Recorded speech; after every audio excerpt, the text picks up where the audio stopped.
99 American President's Life Portrait Series, we feature President Lyndon Johnson. This program is about 3.5 hours. This is a sad time for all people. We have suffered a loss that cannot be weighed. For me, it is a deep personal tragedy. I know that the world shares the sorrow that Mrs. Kennedy and her family bear. I will do my best.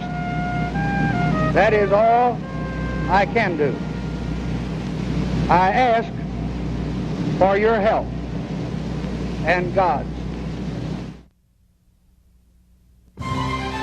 As Senate Majority Leader,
tapping his head. The oldest of 5 children, Johnson was raised in small-town America, Johnson City, Texas, in a middle-class home. At birth, he weighed 10 pounds, and for the first 3 months of his life, was simply called Baby. A childhood friend once remarked that if Johnson, quote, couldn't lead, then he didn't care much about playing. Later in life, he bought a ranch near his hometown in Texas, where he spent his vacations, his retirement, and where he died of a heart attack in 1973. His biggest supporter throughout his life was his wife, Claudia Alta Taylor, whom he married on November 17, 1934, with a $2.50 ring from Sears Roebuck. From birth, she was called Lady Bird when a nurse observed that she was, quote, purty as a ladybird. Johnson proposed on their first date, and even though she had a, quote, moth and flame feeling about him, his forward behavior stunned her, and she initially refused. He was at center stage, a friend once said of the relationship, but she was in charge of the props and always a part of the performance. An active First Lady, Mrs. Johnson became known for her campaign to improve the appearance of the American landscape. The nation took notice when their 2 daughters, Linda and Lucy, were married. Johnson's plan for a great society helped his re-election bid in 1964, but the Vietnam War troubled him. Despite statements to the contrary, he escalated the United States' role in the conflict and, as a result, lost, in his words, all of his hopes and dreams. With American sons in the field far away, with America's future under challenge right here at home, with our hopes and the world's hopes for peace and the balance every day, I do not believe that I should devote an hour or a day of my time to any personal partisan causes or to any duties other than the awesome duties of this office, the presidency of your country. Accordingly, I shall not seek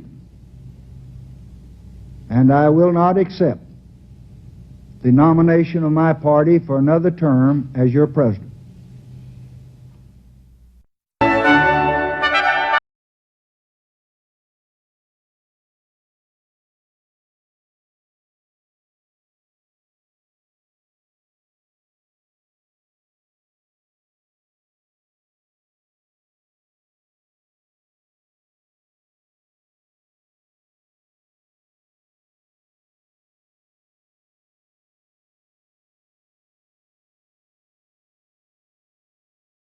Joe Califano is in the garden at the LBJ Ranch, and he served as the president's right-hand man on domestic policy issues throughout most of his presidency. Mr. Califano, let's start at the beginning of the White House term for Lyndon Johnson.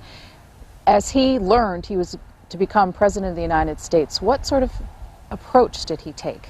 Well, he immediately said and felt and got out to everybody that he intended to use these years to do all the things he'd always wanted to do, and that he was going to change the world, in effect, for education, for health care, for the environment. He was totally focused on the domestic changes in the country. You have to remember, at that point in time, the country was really going through massive changes and on the verge of them. And he was very focused on civil rights from the very beginning, and poverty.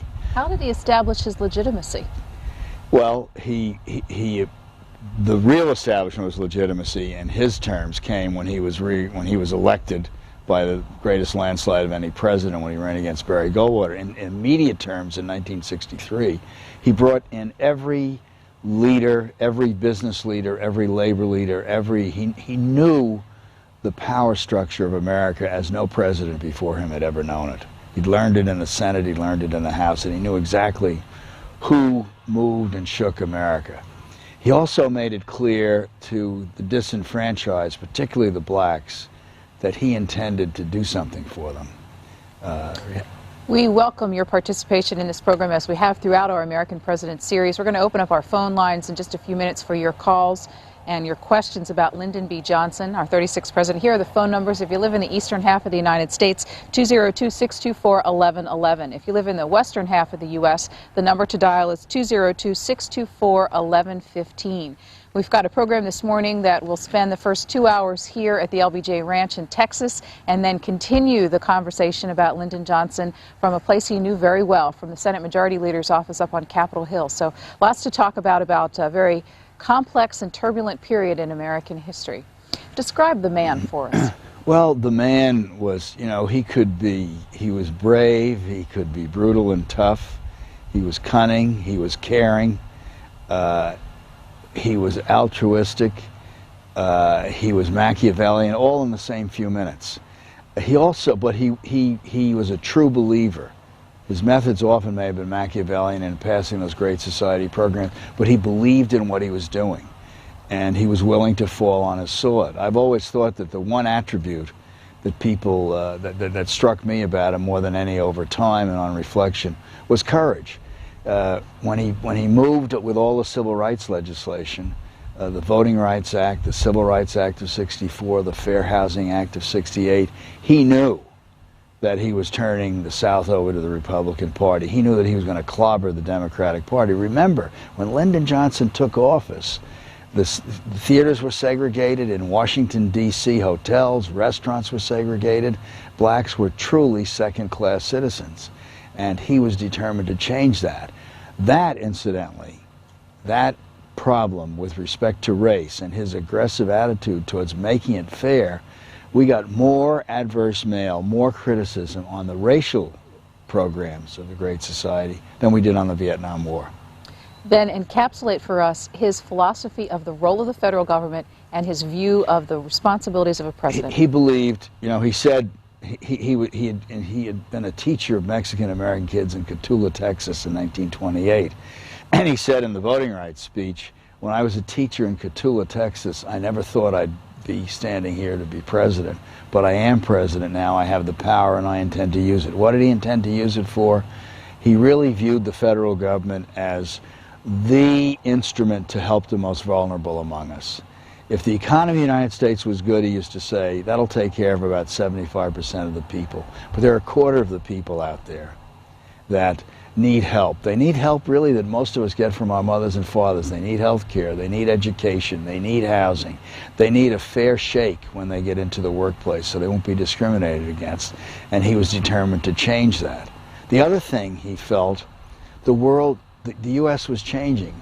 We were moving from the corner grocer and the corner pharmacist and the small bank to these enormous corporations, and he was with enormous potential to disadvantage consumers.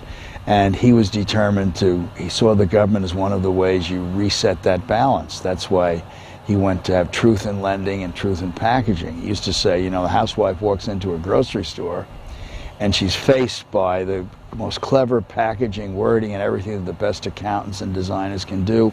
We have to level that playing field. Let's take our first call of the morning, and then we'll learn about how Texas shaped his view of America. Albuquerque, New Mexico, you're first in our discussion on Lyndon Johnson. Good morning. I'm a teacher. I got the day off, and as a teacher, I'd like to know what do you think that paired Johnson, if he was prepared as a teacher, what would have made him, what teacher qualities made him a good president? Also, if C-SPAN had been around when Johnson's days in Congress, viewers would not know which part of Texas he was from, Hill Station or big city. And suggestion, I know it would help teachers and students of this country if C-SPAN would identify congressmen as a Democrat, and not just from Texas, but from a district in Texas or a city or whatever, just like they do in Britain. They identify a district or a region, and also so I hope C-SPAN can consider this and help geography teachers like me help their students learn more about the country than just having a congressman listed as from a big state like Texas, for instance. Thanks very much. Teacher qualities that... Well, they really had, teaching had an enormous impact on him. One, he was a great teacher. He was a tremendous, persuasive teacher, whether it was members of Congress or business. And two, I think it prompted a lot of his interest in education. He saw education as a very important thing. That's why he pushed the federal government, and you know, there was no aid from the federal government for elementary and secondary schools in this country. He drove through Congress that law. He had to deal, we forget today, the Catholics who wanted some help and with their parochial schools, the Protestants and secular Jews who didn't want anything done, for the parochial schools, the fundamentalists in the South who just didn't want any aid. He saw education as very important. He used to say, anybody ought to go to college if they have the brains and the talent. It should be brains, not bucks, that determine that. And that led to all the grant and loan programs we have today. 60% of the kids in college today are there on loans and scholarships. Those are Great Society programs and their progeny. Teaching was a very important thing to him.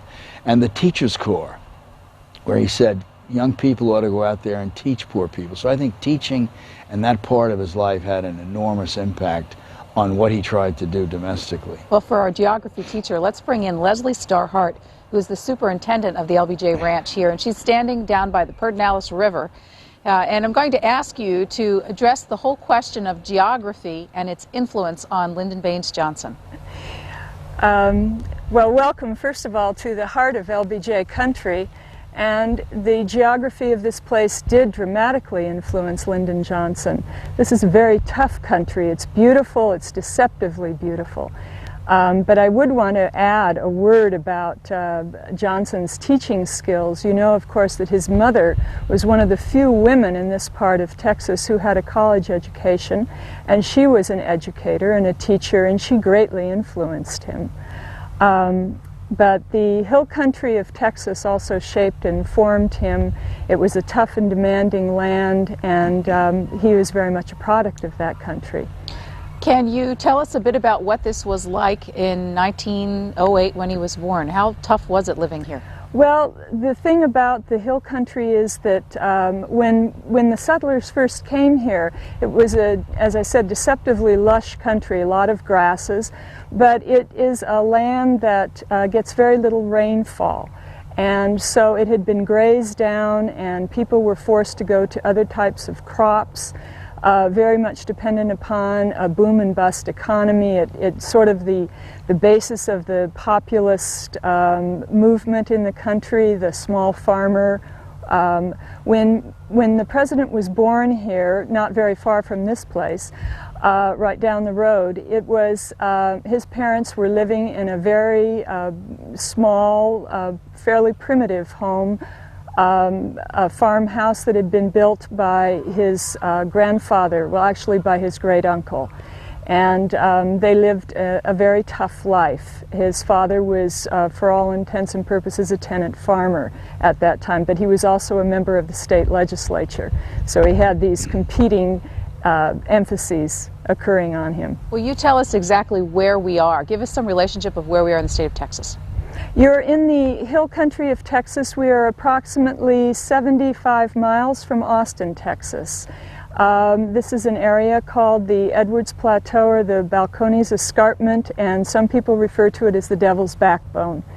It is in central Texas. We are north of San Antonio, west of Austin, and northwest of Houston. Our two guests will be with us, and we'll get back to both of them. Let's hear a question from our next callers from New York City. Yes, hello. I'm Derek Novell, and I've watched your program with great interest. I'm an avid historian. When I was 5 years old and Johnson and Kennedy were running for president, I remember there was this program on Channel 2 that talked about who would take over the Oval Office. And my entire family watched it, we African Americans, and we were so democratic, you know, and it was like, this is the party of Roosevelt and the New Deal. And I remember even as 10 years old, I was active in the Johnson campaign with Johnson and Humphrey. My question is, I want to know, when did African Americans become so unilaterally involved with the Democratic Party, since we know that before, in early periods, and even on your C-SPAN program with the president, the Democratic Party was very, very segregationalist. And I was wondering, did this happen with Johnson's landslide in '64, or was this something that had happened as far back as Franklin Roosevelt? And I guess I have a crystal ball question. Do you think that the Democratic Party has moved away from Johnson's ideals and the ideals of the New Deal and is moving away from that? Do you think that African Americans will seek another party, or will they remain within the Democratic Party, or what do you think is the future political landscape? I'll stop and listen to Mr. Califano respond. Thanks. I think that the African Americans began moving into the Democratic Party with Franklin Roosevelt, but I think the enormous rush came with Lyndon Johnson as he passed those Civil Rights Act and with what happened after that. You have to remember, Lyndon Johnson, although he won by an enormous landslide over Goldwater, did, because of the Civil Rights Act of '64, lose 4 southern states. I think the Democratic Party today is not as aggressive in terms of saying the federal government is here to help poor people, small people. I mean, just to give you one example, poverty was reduced from about 22% down to 13% in the Johnson years. It's been level since then. We have backed away from a more aggressive effort to bring in the least among us, if you will, whether they're African American or Hispanic or just basically poor people. Although, lastly, I think it's important to note that Johnson saw the Voting Rights Act, which really brought black Americans into the mainstream of American political life, as the most important piece of legislation. He used to say, this will change America, and it has changed America. And it was signed into law on what day exactly? It was signed into law in August in 1965, and Johnson was so happy. Well, I remember we were driving up to sign it. He wanted a big ceremony. He said, I want Rosa Parks there. He wanted all these people there around him. And as we were driving up, he said, this law will change America if, many ifs, he said, the Negroes, which was what blacks were called then, will get out and vote. If they'll get registered and they'll vote. And their getting out and voting, indeed, is beginning to change the South. You'll notice that even the Republican Party now has to attend to the needs of this constituency in the South. Quick question, I have a caller waiting, but how long after the signing of the Civil Rights Act did the rioting break out, and what was the cause? There were disturbances, remember, in Selma before we had it. There were the first disturbances were in Watts in August of 1965, and it was, in fact, Johnson had signed the Voting Rights Act. He had just signed Medicare before that. He had gone to Missouri to be with Harry Truman, who was the first one to propose a national health plan, to sign Medicare and put into law. And he went from there to the LBJ Ranch, where we're sitting right now. And Watts, there had been the incident in Watts 2 days before, but the riots broke out the night after he signed that Medicare law. The first riots were in Watts. He was very concerned. I mean, he was in fact, I think he was really depressed at that point in time, because I was in the White House in Washington. It's the only time in all the years I worked for him that he didn't even want to take calls from me. His great concern was that the people he was trying to help would hurt themselves more than the people who were opposed to the legislation he was trying to pass, namely the civil rights laws and the poverty laws. Springfield, New Jersey, good morning. Hi, my name is Pamela Bookbinder, and I'm calling from Springfield, New Jersey. And I was wondering what you thought led a Southern-born politician like Lyndon Johnson, who was from a segregated state like Texas, to become such an effective proponent in civil rights legislation.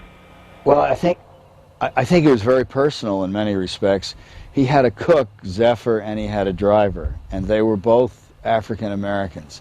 And they would drive from Washington down to Texas, and they couldn't stay at any decent hotel or motel. There were often when they couldn't even stop to go to the bathroom, because there was no place that would allow blacks to go to the bathroom, and he used to talk about that.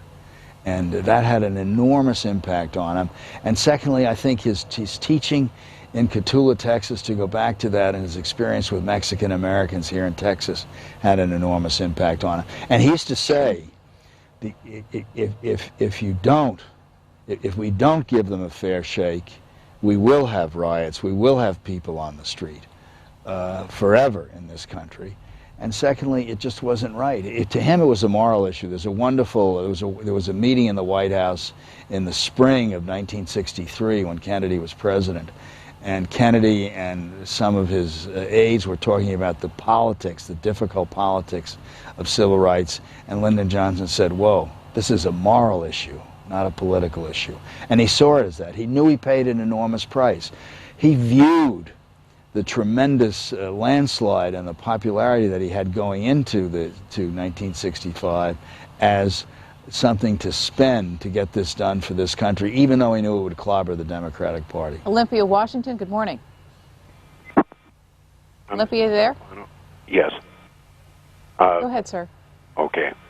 Ralph Bunche, the Undersecretary of the United Nations, who may well have been the most prestigious black man in America coming into the 1960s, did Lyndon Johnson rely or use him as a resource in any way in approaching either domestic or foreign policy issues? Thank you. I think Lyndon Johnson reached out and used everybody. On the domestic side, I think the people he talked to more were Whitney Young and Roy Wilkins, Wilkins was then the head of the NAACP, and Whitney Young was head of the National Urban League. Martin Luther King, in terms particularly of the Voting Rights Act, and I think those were the ones he relied on. In terms of domestic policy, he really reached out to everybody. He used to have task forces. Every year we'd try and get the best people we could on any subject, whether it was child health or the environment or what have you, and bring them in, get their ideas. And Johnson used to say, don't worry about the politics, get me the best ideas. I'll deal with the politics. I'll decide how much we can get done and where we can get it done. Let's return to Leslie Hart for more of an understanding of the role of this facility in the Johnson administration. How did he, first of all, how did he come to acquire this space? Well, the Texas White House, what we know as the Texas White House, was actually the home of his great aunt and uncle. And he grew up, well, he was born about a quarter of a mile down the road from this house, from the Texas White House. And he visited his grandfather, who lived a little ways up the road, and then would come up the road all the way to this place to visit his great aunt and uncle, and his great uncle, who was also his first political mentor. One of the things I wanted to tell people that's so fascinating about the ranch and about Johnson City is that what we have is an entire circle of life, we call it, of places that are associated with Johnson, with his family, with his ancestors, and they're places that greatly influenced him. And if you look at his legislative record on domestic policy, the little speeches that he would give as he was introducing a bill, he always would weave in something about home and the home place. This was really a very important part him, of who the man was, and it helps us to understand him and to get our park visitors to understand a little bit more about the man who became president. And that's what I think is so unique about this place. We are, I guess, going to be showing some footage, or are you showing it now? I'm trying to watch of the ranch and the resources out here. But we have, within a very short distance, the one-room school where he first went to school when he was 4 years old. We have the reconstructed birthplace house where it is built on the site of his birthplace. And that was built in 1965 as a guest house, and was actually one of the first units of the National Historical Site when it was established in 1969. All right, some quick numbers then. You've mentioned some of them, but just to give them in short order, the number of acres that comprise the whole LBJ Ranch. The National Park is 1,500 acres in its entirety, including Johnson City. But I think people would be interested to know that the LBJ Ranch is 2,700 acres, of which the federal government or the National Park Service manages only 500 acres, which of course includes the headquarters tract and the Texas White House and all of this, the ranching operation associated with it. And important to note that it is still the Johnson family home. Yes, it is. This is a very unique situation in that when the President and Mrs. Johnson signed this property over to the American public to be managed by the National Park Service, there was a life estate reserved for the surviving spouse, much like was done with the Eisenhowers.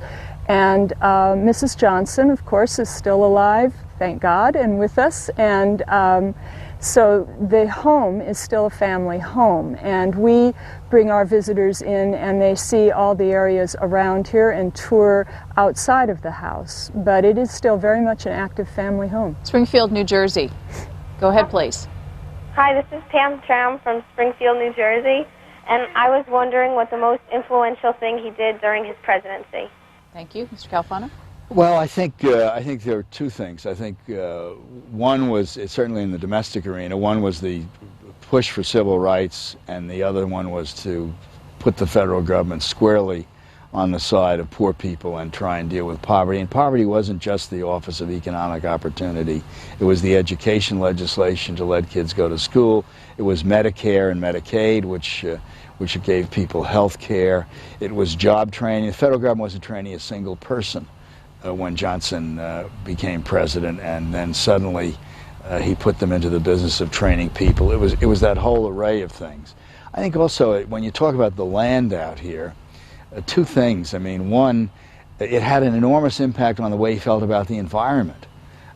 He thought land and water were very important, and the clean air, the clean water, all the anti-pollution legislation, and what he called the new conservation, that we not only had to save the land, we had to reclaim land we destroyed. And I think finally, when you talk about the ranch, I mean, I remember one of the first times I was here, just a few feet away from us, in that pool. He got me in that pool over the weekend, and with him punching at my shoulder saying, there are things I want to do. I want a Department of Transportation. I want you to create a program to rebuild our cities, and I want legislation so that people can all go in the same house, fair housing, whether they're black, green, yellow, or purple. And I think that I couldn't stand in the water. He kept pushing me down. He said, can you do all that? Can you do all that? Will you do all that? And of course I said, yes, Mr. President, I will. Never knowing how, but actually he did all of that. The pool's just a couple of 100 yards away from us right here in the garden area of the Johnson family home, right on the banks of the Pedernales River here in the Hill Country outside Austin and San Antonio, Texas. Next telephone call, Cookeville, Tennessee. Good morning. Good morning. My name is Rick Sales, and I'm an American history teacher from, actually in Livingston in Tennessee. And my question for Mr. Califano concerns the election of 1968. I was wondering if the deciding factor in President Johnson not seeking another term was Bobby Kennedy coming into the race. Was that the deciding factor? No, I don't think so. I think that you have to remember Gene McCarthy was running against him, had done well in New Hampshire, hadn't won, but had gotten a high percentage of the votes in the New Hampshire primary, higher than anyone expected. Then it was after that that when Bobby Kennedy thought there was an opportunity, he came into the race. I think the president dropped out of the race for a couple of reasons. I think most importantly, he felt, and he talked to me a day or two before, and Harry McPherson and me in the Rose Garden at the White House, that he'd become a divisive force in the United States, that on two major issues, on race and on the Vietnam War, he had become a point of division, and that there was no way he could get over that and someone else could do it. And I remember he said to me once, "What do you think will happen if I don't run?" I said, "I think Bobby Kennedy will get the nomination," which I thought he would react, "Oh my God," but instead he said, "What's wrong with that?" He said, he cares about our Great Society programs, and he'll have a little bit of a honeymoon. I won't have any honeymoon if I run again." But in fact, most biographers paint a lot of tension between the two. There was tremendous tension between the two of them. I mean, they were both street fighters. They were both tough, ruthless politicians in many ways, and they were on different sides of the street. And you know, from when you listen to the Johnson tapes, and you hear the conversations between the president and Bobby Kennedy. When Bobby Kennedy wanted to be vice president, and Johnson said, "Nobody in my cabinet's going to be vice president," and you can hear the change, as Michael Beschloss does in his book and the tapes, the tremendous change in the tone of Bobby Kennedy from being sort of, you know, "You're wonderful, Mr. President," to, after that decision was made, being much tougher, much greater tension. And you know, in 1960, in terms of Hillary Clinton running today in New York, when Bobby Kennedy went up to run in New York in 1964, and Johnson carried the state by about 1.6 million votes, Bobby Kennedy carried it by about 400,000 votes. And when Bobby Kennedy got up to thank people for winning, he thanked every local politician in New York, and then lastly mentioned the president. And I remember Lyndon Johnson just pointing his finger and saying, you know, "Why did that guy, why didn't he mention me first? He never would have won without me." There was plenty of tension. Leslie Hart, we're sitting in the garden here, and yesterday you were making the point that it's important to note for the record that President Johnson made a strategic decision to retain the Kennedy cabinet when he was sworn into office. But you talked about how he used the ranch to establish his own sense of comfort and the place that was really his. Would you talk about that? Well, yes, that's correct. He brought the cabinet out here to work at the ranch. You'll see a lot of photographs right underneath that tree where you're sitting, all the members of his cabinet and the Joint Chiefs of Staff during the height of the Vietnam War. They would come out here and do a lot of the work at the ranch because the president always felt much more comfortable. This was his turf, this was his ground, and he felt more in control here. And I think that Mr. Califano probably would recollect that quite a bit of legislation in the early days of the Great Society was crafted right here at the ranch. I've read stories and heard stories about some of the people working in one of the guest houses and the cows sticking their heads in the window or something to that magnitude. That it was very much his home ground, very much a place he felt much more comfortable, especially dealing with the Kennedy cabinet, which were primarily Ivy League and East Coast, and that wasn't his background, and this was. We'll see you next in a couple of minutes near another part of the display here, and that's Lyndon Johnson's beloved automobiles. Right. I'll take a call and I'll come back to you, Mr. Califano. Wise River, Montana. Yes, I'm a veteran of World War II, and the objective was to win.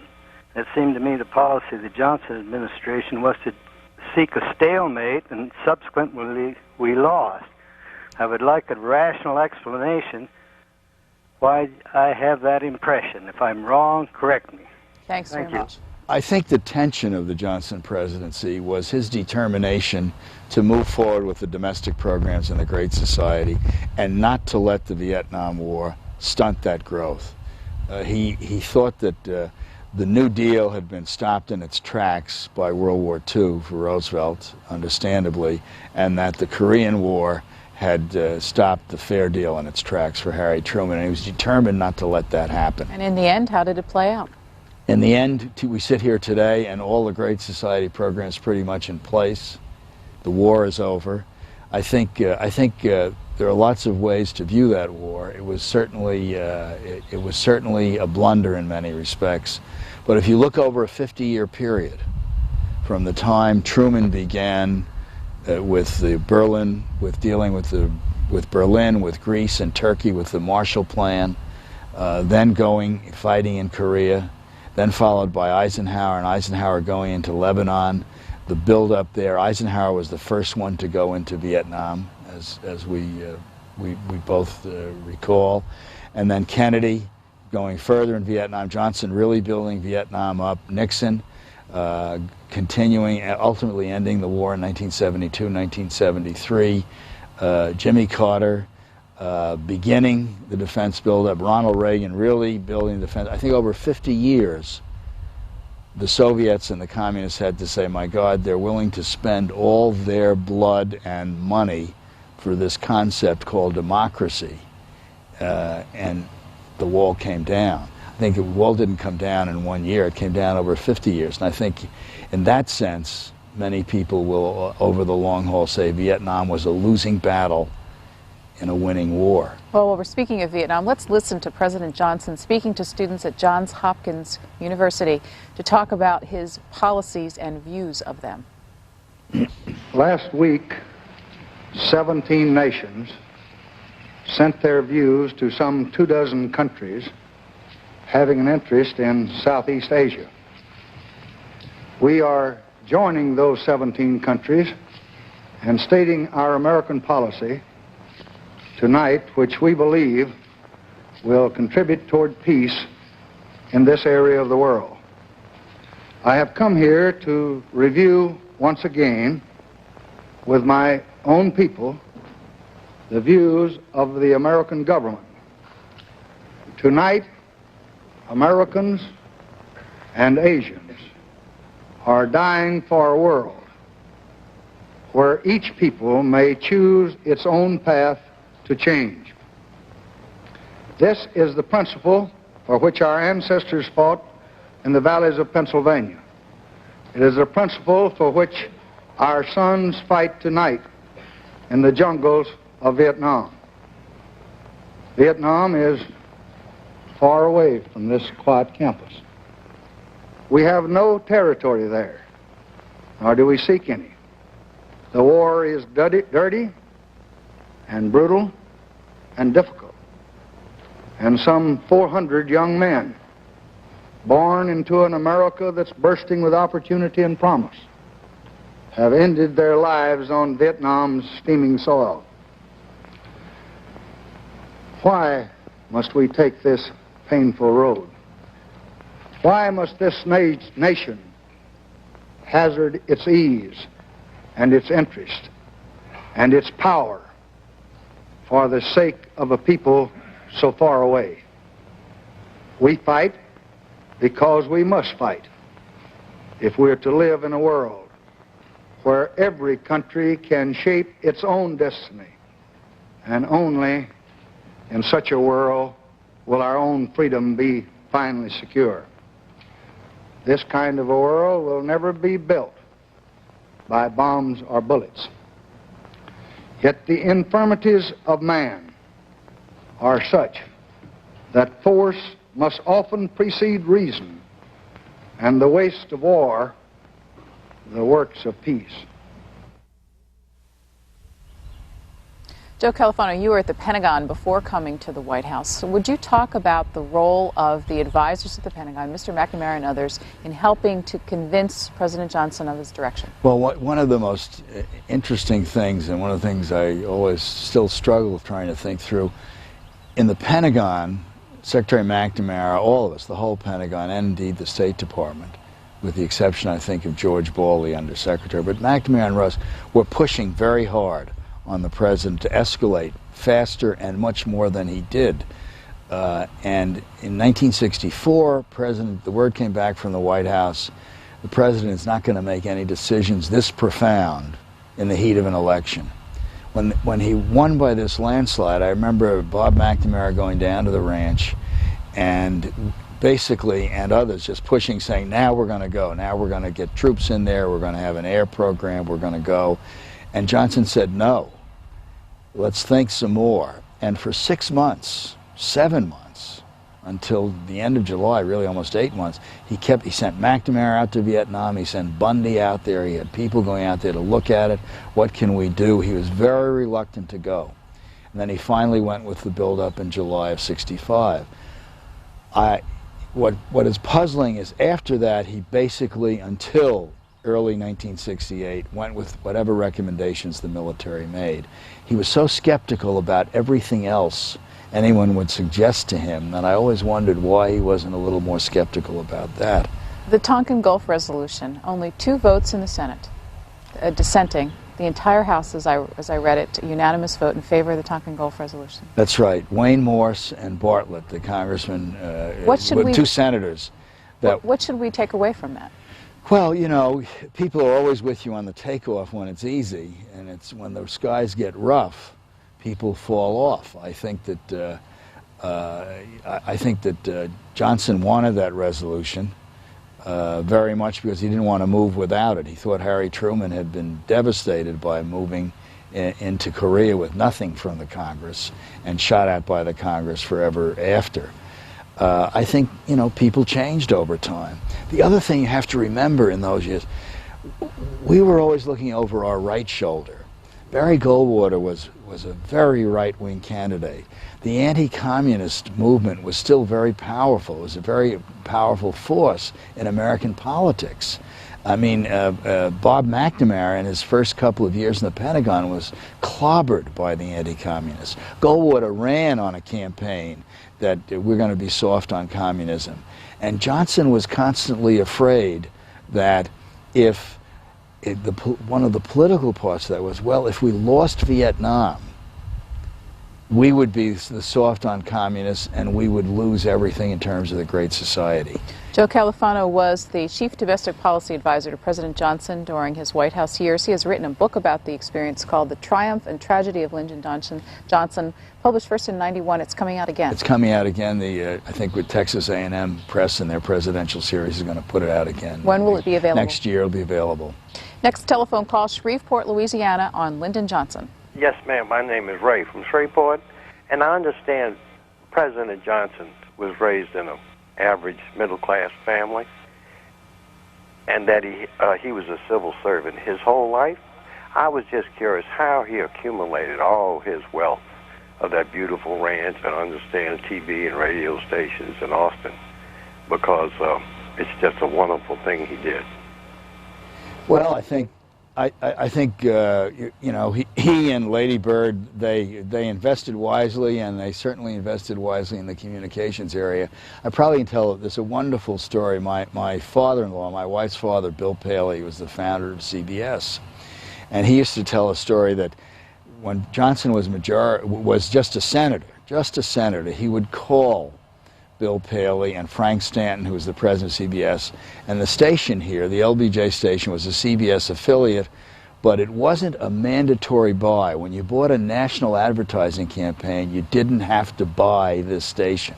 And he wanted it to be a mandatory buy because that would do a lot for the financial well-being of the station.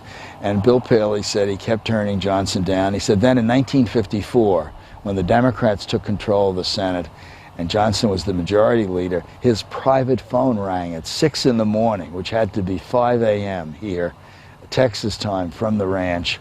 And this voice came on the phone and said, "Bill, this is Lyndon Johnson, the next majority leader of the United States Senate, and I want that station to be a mandatory buy." And was it? And I said, "Bill, what did you do?" He said, "We made it a mandatory buy." Next call is from Helena, Arkansas. Is it Helena or Helena? It's Helena. Helena, Arkansas. Welcome, you're on the air. Yes, ma'am. Yes, sir. Am I on the air? Yes, Hello? Go ahead with your question. My question is, during Johnson's presidency, all the newspapers for a while were filled with the fact that they wanted to purchase the ranches surrounding his ranch, Johnson said, for security purposes. And there was a big objection to this, and I understand it was going to the courts. And I want to know, did these ranchers have to give up their land, the surrounding ranches? Do you know the answer to that question? I don't think I do. My record, Lyndon Johnson purchased a lot of land. He believed in land, and the Johnson family has donated thousands and thousands of acres to the National Park Service and the U.S. government. All right, we'll ask Leslie Hart that question when she's ready. She'll be joining us in a minute.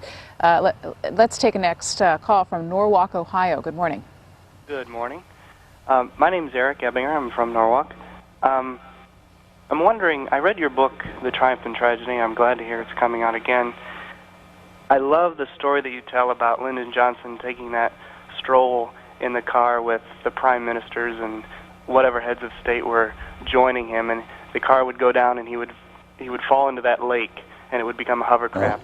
Could you give us a sense of President Johnson's sense of humor and tell us about that, please? Well, thanks. He can answer the sense of humor, and then we'll show you the car in just a minute. Well, you know, Johnson did have a wonderful sense of humor. I mean, he used to, on a whole variety of things. I remember he one time with a couple of the, with Whitney Young and Roy Wilkins, when they were arguing about Whitney Young and Roy were saying, well, the liberals this and the liberals that, and Johnson would turn to them and he said, do you know the difference between a liberal and a cannibal? And they'd look at him and he'd say, cannibals eat only their enemies. Or Johnson, on the car, I was in the car once. The first weekend actually he had me down here. And we were driving along and we came down the hill and we splashed into the water, and Johnson was saying, my God, we're going to sink, we're going to sink. And I started to get out of the car, and then it turned out to be an amphicar that just drove on the water like a boat. And for the rest of that weekend, Johnson kept saying to Vicki McCammon, who was the secretary who was with us, he said, old Joe Califano, he didn't care about his president, he just wanted to get out of the car and save himself. It was a sense of humor, but he also tried to, is it fair to say, intimidate people, to test their... Well, he was always testing. When he had me in the pool, for example, and the story I told earlier, and he was talking to me about programs, he positioned me in such a way that he was standing 6'3", I'm 5'10". He had me at a deeper end. I couldn't stand, so I was treading water as he was saying, now I want you to get a fair housing bill, I want you to get this, and I want you to get that. But he had a marvelous ability to tell stories, to laugh at himself even, and he was one of the greatest storytellers, I think, that ever sat in the White House. Leslie Hart is by the amphibious car. Let's take a look at it, and you can tell us a little bit more about its role here at the ranch today. I was going to say I'm pleased that Mr. Califano told that story, because he actually stole my line. I was about to let him know that we tell the story of the President and Mr. Califano and the amphicar as part of our tour. It's one of our favorite stories. The amphicar got a lot of mileage and a lot of press. It's a wonderful car. It's right behind me. The amphicar was used, the president would go charging down the hill, pretend like he'd lost his brakes, and usually whoever was in the car would bail out.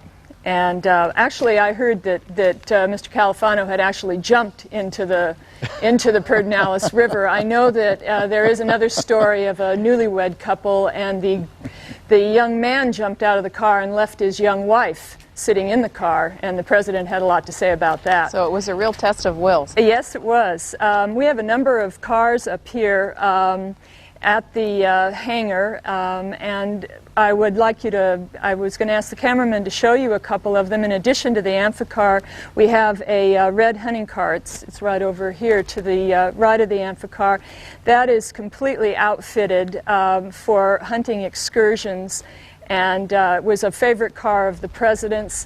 How would he use hunting? Well, they would go out. This car is in a number of photographs, but it's an open car, and they would go out and shoot the deer on the ranch. He never let roads get in the way of hunting. He would just take off across country, and usually somebody would be standing up in the back of the car with their guns, or at least that's one of the stories we've heard. Mr. Califano, another test for the Eastern establishment types. No, it was. I must say another wonderful car story. Henry Ford used to give the president a car every year, this great big white Lincoln convertible.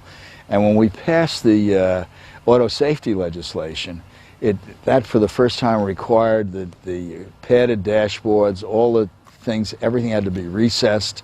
And the car arrives here, and we get in the car, and Johnson would proudly sign the auto safety legislation. We're driving, and he can't find anything. And he said, "What the hell is all this about? What's happened to cars?" And I said, "Mr. President, that's your legislation. That's your legislation." Also, it was in a car that I had one of the most moving experiences with him. We were driving around, the weekend he asked me to go to work for him, we were driving around Johnson City.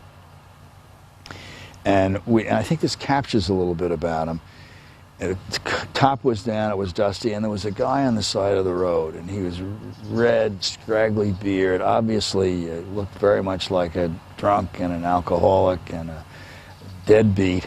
And Johnson, with his hand on the wheel and like this, he said, "You see that guy?" He said, "As long as you work for me, don't ever forget that the difference between him and you and him and me is that much." Junction City, Kansas. You're on the air for our discussion on LBJ. Yes, good morning. My name is Lee Thomas, and I'm real thrilled about this series. And I have just been waiting patiently for Johnson to come on because he is my absolute most favorite president. But people find that quite baffling with me being a black woman saying he's my favorite. They say, "What about Abe Lincoln?" And my comment is, well, he freed the slaves, but Johnson freed the enslaved. And now with this series, it does focus on his efforts as far as the civil rights. But and one other thing I wanted to say is that I'm always baffled when I see shows and I see posters about civil rights movers and shakers, and he's not there. You can't talk about the movement and how great it was and how much we progressed without talking about the efforts of Johnson. But what my question was, I had heard that right after Kennedy was assassinated and just when Johnson was being sworn in, that he insisted that Mrs. Kennedy be at his side. And I was just wondering if that was true, and if it was, why at her most vulnerable time did he think it was important that she be there to witness his swearing in? Thank you. He did want her at his side, and he didn't want to take off until from Texas and go back to the White House until she was there on the plane. And I think he thought it was very important because he thought of continuity, the importance of showing continuity in terms of the presidency. And I think that you have to look at the wonderful letters that she wrote him about how wonderful he was to her during those days. I think your earlier point is a very important one, and I've thought about that. Why don't we see more of Johnson? Why don't Democrats talk more about him? Why isn't he more? I think one is the Vietnam War. It so stained his presidency, and people have focused on that. They're beginning now to understand what he did in terms of changing the country and domestic programs, and I'll see more of it. And I think the other is that he was liberal. He was a very liberal president. He believed that you used government and used it to help the most vulnerable, and Democrats today are afraid of that liberal label. I think it's time to recognize what he's done, and I agree with the caller. Our phone lines are open if you'd like to participate in our conversation about Lyndon Baines Johnson, our 36th president. 202-624-1111 if you live in the eastern half of the U.S. 202-624-1115 for those in the Mountain and Pacific time zones. Edison, New Jersey, you're next. Hi, this is Rena Steinbach, and I was just wondering, when Johnson was first elected president, what was the main thing he wanted to accomplish during his presidency? The main thing, when he was first elected, so not after the Kennedy assassination, but when he won election in his own right? Yeah. All right. I think his focus was very much on two things, I think, as I mentioned. One, on civil rights. He was determined that it was time to make it a reality for black Americans to be full participants in our society. And secondly, was on poverty. He really just could not accept the fact that in the richest country in the world, we had over 20% of our people living in poverty.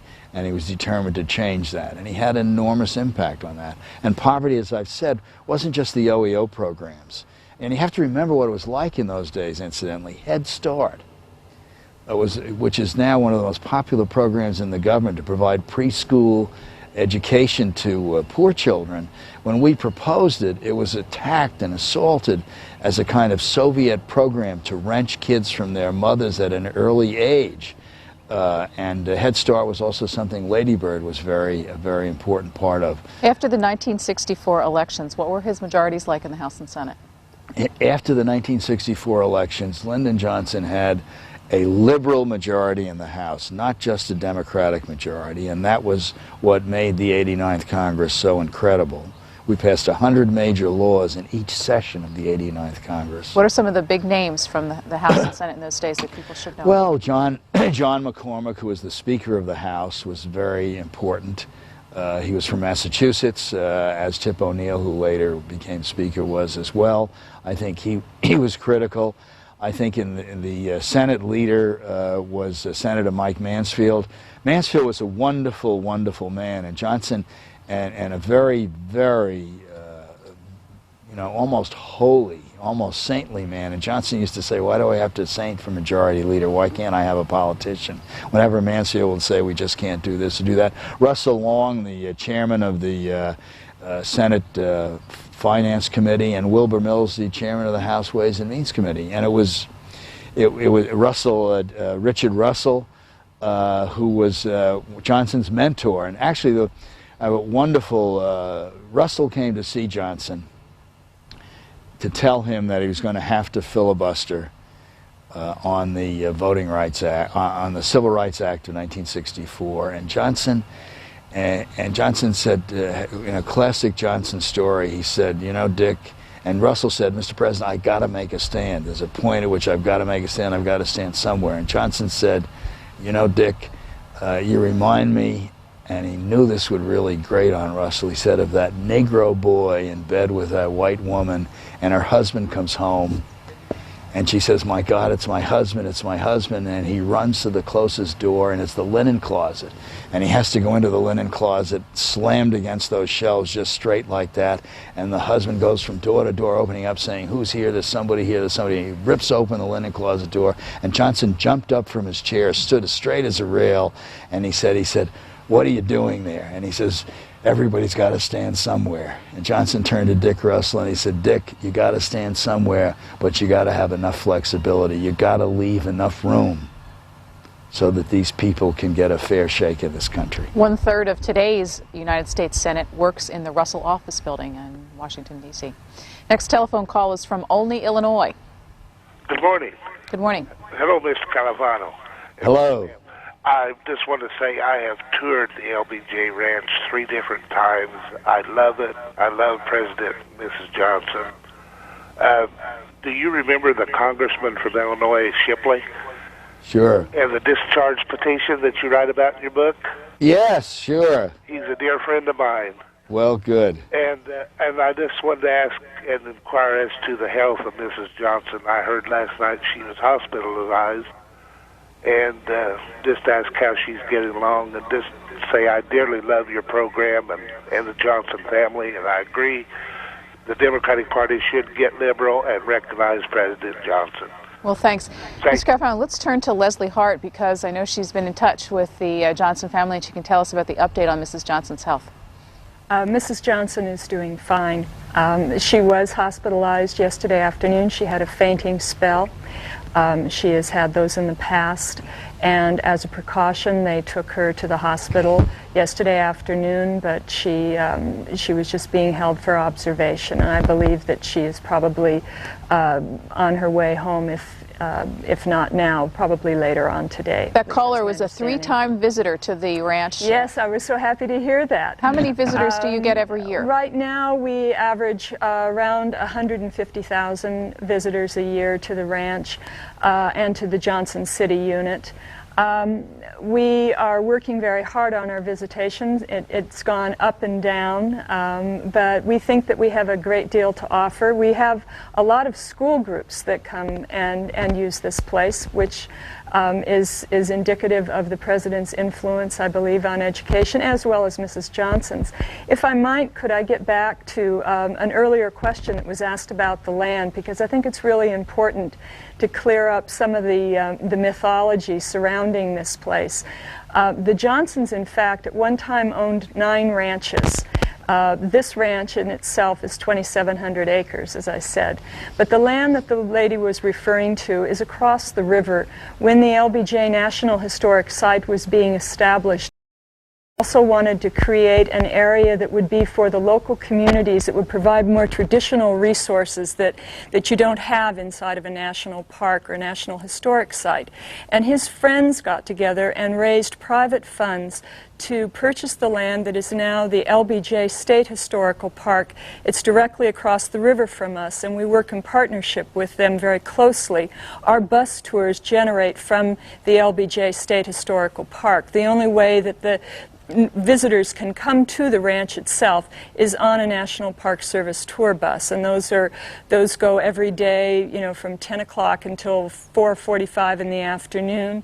And they leave from the state park and come across the river, and people at that time learn a lot about that partnership that was created 27 years ago. How much does it cost to tour? It's $3 for, I think, 6 and above.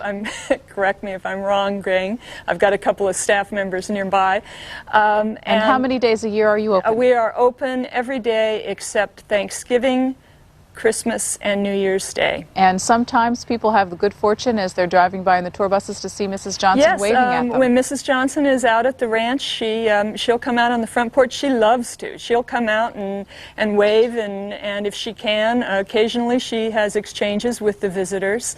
The other thing that I wanted to say about the ranch is that all of the land that is part of the LBJ National Historical Park is land that was donated by the Johnson family. There was very little federal funding used to purchase any of the resources or the land that comprised this park. The only really significant amount of investment that was made was in the visitor center in Johnson City, which we had converted from an abandoned hospital, and that just opened about 5 years ago. We're going to take a telephone call next, and let me tell you a little bit more about our program as it progresses. Later on, you are going to meet one of Lyndon and Lady Bird Johnson's grandchildren, Lynn Nugent, named after his grandfather, who will show us inside the house here, a place that's special for you this morning on this program, not yet open to visitors, and really get a sense of how the former president and former First Lady live, and the First Lady still continues to live here. And then later on, our conversation moves to Washington, D.C., where you'll meet biographer Robert Caro from the Senate Majority Leader's office on Capitol Hill, the site of many years of power for Lyndon Johnson as he built up his power base and also gained a great understanding of how the whole legislative process worked. Next telephone call, Riverside, California. Yes, good morning, C-SPAN, and thank you for continuing excellence. I have a question for Mr. Califano after a brief statement. When I was a kid, I grew up with the sons of General William J. Crum, who tragically was killed in a flying accident in 1967. However, in World War II, he was a pilot of a B-17, and one of his waist gunners was a man by the name of Rufus W. Youngblood, who, after Dallas, became security chief for the presidential party. I'm curious if you may remember Mr. Young, as we called him, Mr. Rufus as children. But in light of the fact that President Johnson's predecessor had been assassinated in his home state, I was curious if there was any sense of greater or lesser sense of security when traveling around the country, and particularly in traveling in his home state, as I said, that his predecessor, I'm sure he must have been greatly embarrassed, was killed in his home state. Any comment on that? And do you remember Mr. Youngblood? Oh, sure, I remember Mr. Youngblood, and I do think that the security was increased for President Johnson, and unfortunately over the years in this country, we've had to further increase the security again and again. Johnson was very, very hurt that this would happen under any circumstances, and he was particularly hurt that the tragedy of the Kennedy assassination occurred in Texas. Leslie Hart, in fact, this facility was on the itinerary of President Kennedy, and there were lots of preparations going on for festivities here the day of the assassination. That's correct. That's one of the more compelling stories that's told here at the ranch. The President and Mrs. Kennedy were on their way to the ranch. They were to stay overnight here. The preparations were being made in the Barbecue Grove, which is down on the Pedernales River, for a big event. Several members of the then Vice President's staff were down there. Mrs. Johnson's staff, actually Bess Abel, who was her social secretary later in the White House, and a gentleman named Cactus Pryor, who's a radio personality and someone who had worked for the Johnsons for years in Austin, were down at the river getting all the sound checks and everything set up for the entertainment that evening when they were informed that the President had been shot, and everybody came up and sat in the kitchen of the ranch house.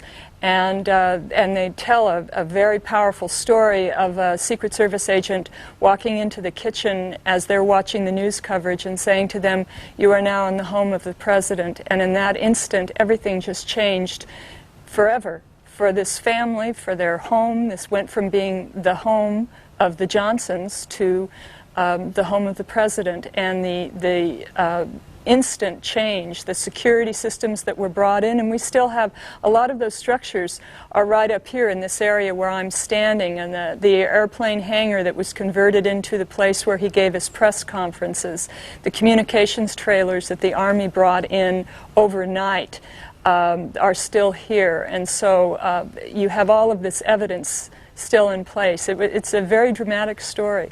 And Mr. Califano, what we learn about our modern presidents is that wherever they are and whoever they are, the White House follows them. That's right. The White House follows them. The little black box, which seems to be a little less important in this day and age, which would authorize, if ever necessary, God forbid, any nuclear attack or retaliation. But the communications have just gotten better and better and better. I must say, when President Johnson was president, he made sure that he could communicate with any of us at any point in time. I mean, my most dramatic experience with him was I had an office in the White House that was it was just about the only office, I think, that had its own private bathroom. And he called me one morning at 8 o'clock, and I was in the bathroom. He said to my secretary, "Well, ring him in there. Is there a phone in there?" And she said, "No, there's no phone in there." And he said, "Put a phone in there." And I came out, and she said, "The President wants a phone in there." I said, "No way." When he wanted to speak to you, he wanted to speak to you now. The next morning he called me at 8 o'clock, and I was in the bathroom again, and he said, "I want a phone in there immediately." By the time I got out of the bathroom, there were 2 Army Signal Corps men in my office. The phone was in there within an hour.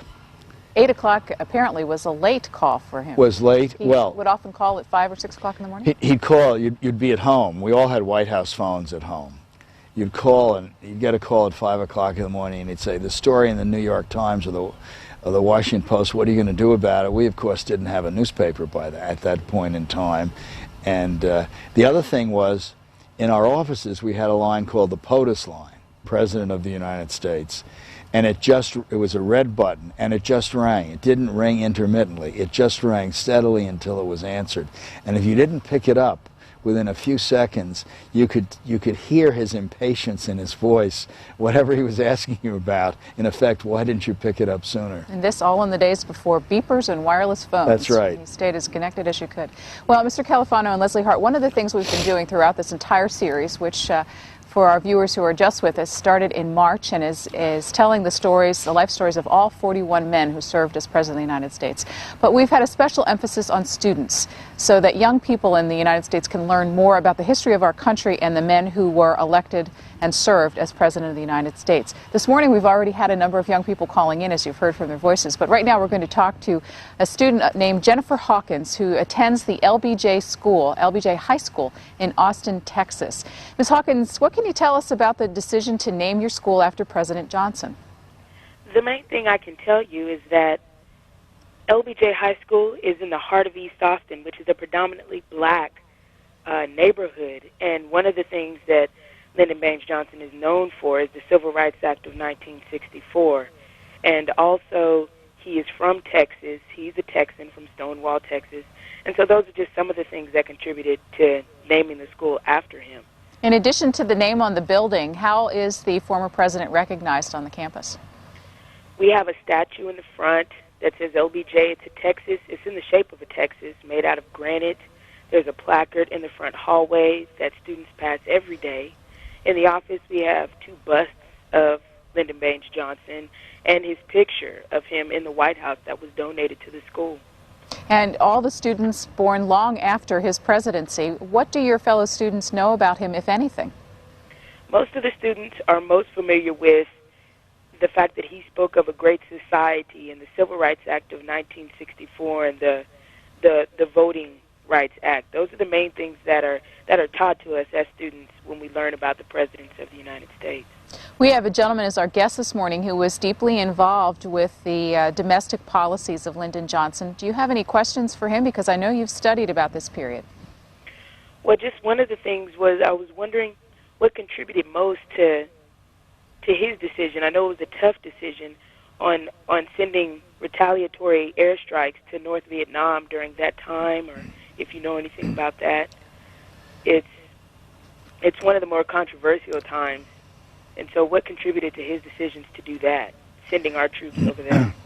I think there was, well, the whole view of what was going on in Southeast Asia was that if Vietnam fell, then the rest of Southeast Asia would fall to the communists, and that plus China would become a great communist area. That was the belief in the Eisenhower administration, the belief in the Kennedy administration, and in the Johnson administration, and in the Nixon administration. It's turned out not to be true, not to have survived historically as accurate. In terms of the bombing, there was a feeling and an attitude that if you could gradually increase the military pressure on the North Vietnamese, you would be able to get them to the bargaining table. Indeed, one of the reasons why President Johnson withdrew in 1968 was his hope. He wanted to end that war before he ended his presidency. And he was unable to do it. And I've since been to Vietnam, and when you look at the way the North Vietnamese were willing to go into tunnels and live in order to win that war, you can understand why it was such a difficult and impossible task. Our student participant this morning, Jennifer Hawkins, is the class president of the senior class at LBJ High School in Austin, and is also a drum major and a speech and debate competitor. And I mentioned the debate competition because Lyndon Johnson taught debate. He taught debate, and he loved, you know, I can almost see him both teaching and loving debate. He used to teach debate, and he also used to tell his students, he'd tell those kids in Cotulla, any one of you can grow up to be president. Any one of you can, you know, just remember that. This is a country in which anybody can be president. Jennifer Hawkins, is Lyndon Johnson taught in your school? Is it part of the curriculum? Most of the time you hear most about Lyndon Johnson your senior year, actually, when you get into government and you go into detail on the presidents. We spend our early years in high school doing world geography and world history, and so you don't really get into American history until your junior year, and then you're going through all of American history, but you're able to really focus on the presidents and their impact on the country your senior year when you take government and economics, learning about their economic plans and their administration. What are the key lessons that you are taught about the Johnson administration? Mainly, basically about his beliefs, as far as, like I mentioned earlier, the Great Society and the Civil Rights Act, just his impact on what he wanted. His war on poverty was a big thing. Things to think about as we grow and we become adults, to apply what he has done to our lives. Among the presidents you have studied, where does he stand for you? He's very near the top. For me, my parents were in that era, and just the Civil Rights Act and the Voting Act, and, you know, the Civil Rights Act had more to do than just with the right to vote, but it also, you know, guaranteed access to public accommodations and those kind of things. And I listened to my parents talk about that, and they were at UT when he lay in state here in Austin, and so he just has a lot of significance to me and my family. Thank you very much. What's next for you after your senior year in high school? I would like to go to college, Ivy League, hopefully Harvard, and hopefully attend the Kennedy School of Law. And what do you hope to do? Major in political science, then come back to Austin and hopefully start my political career, whether on the school board or the city council. Well, thank you for your participation this morning. Appreciate what you've added to our program. Thank you. Now, here's a speculative question. Here we are sitting on the LBJ Ranch. What would he think about listening to an 18-year-old African-American student whose dream is to go to the Kennedy School and study government and then run for office? He would be so happy. He would say, that's exactly what you should do. He thought public service was the highest calling you could have. And, I was thinking of another African-American woman here, Barbara Jordan. I sent the president a memo once. We were looking at a possibility of an income maintenance program for all Americans. And it was complicated, and we had all these great financial people on it, the head of the World Bank and this man and that man. And Johnson sent it back to me, and he said, add Barbara Jordan to this task force. And I didn't know who Barbara Jordan was. And I found out Barbara Jordan was a senator in the state legislature in Texas. And I said, God, and I said to the president one night at dinner, I said, Mr. President, I know you want to do something for this politician, but this is really a complicated, difficult area, and I'll get her on another task force we've got to get. And he just exploded, and he said, let me tell you something. Barbara Jordan is either going to be the first black governor of the state of Texas or the first black senator from the state of Texas. She's got more brains and common sense in her little pinky than all those great financial experts have in their whole brain. And that's how I met Barbara Jordan. He loved Barbara Jordan.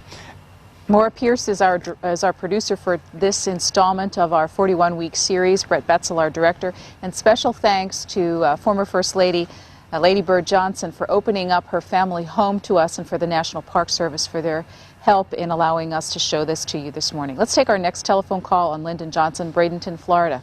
Good morning. Yes, hello. Good morning. Good morning. Yes, Mr. Califano. Yes. It's an honor to speak to you, sir, and I've been dying to get some answers to these questions for some time, and I just can't. I'm thrilled to get through. I have two questions for you about the war on poverty. But before I ask those questions, and please don't cut me off, after hearing the first 30 minutes of this, I'd just like to say, if Mrs. Johnson is watching this, because I heard that she's not well, we all out here hope that she is feeling better, and there are many, many, many Americans that want to thank her for her contribution as well. And I just felt sort of compelled to say that. Now I'd like to get to my two questions. Sir, about the war on poverty, two questions. Could you please comment on the successes of the war on poverty, number one? And number two, if you were advising President Johnson today in 1999 about three things that you would do to fight the war on poverty in 1999, and this is hypothetical, so be audacious, what would be the three things you would advise him to do? And also comment on the successes of the war on poverty, sir. Thank you all. Well, with respect to the war on poverty, I think you have to recognize that the overwhelming success is that it cut in half the percentage of Americans that were in poverty. Some of the successes, the minimum Social Security payment, which people don't think about, which brought 2.5 million people out of poverty at the time we passed it. We raised the minimum monthly payment. Today, we would have about 24 million more people in poverty than we otherwise if we didn't have that increased minimum benefit.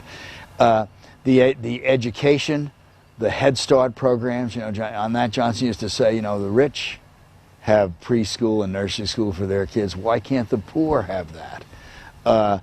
The tremendous job training programs, I think all of those programs, all of that was part of the war on poverty. It was education, health, and of course Medicaid. Remember, Medicaid provided, and Medicare provided for people health care they did not have. There were no programs to provide health care for poor people. What would Lyndon Johnson want to do today? I think in his last State of the Union message, he proposed kiddie care, providing health care for all children in this country. We've been trying to do that for the last 30 years. Hopefully someday we'll do it. I'd like to say one thing. The caller said something about Lady Bird, and she was an extraordinary help to Lyndon Johnson, as you showed on some of those tapes, and very sensitive.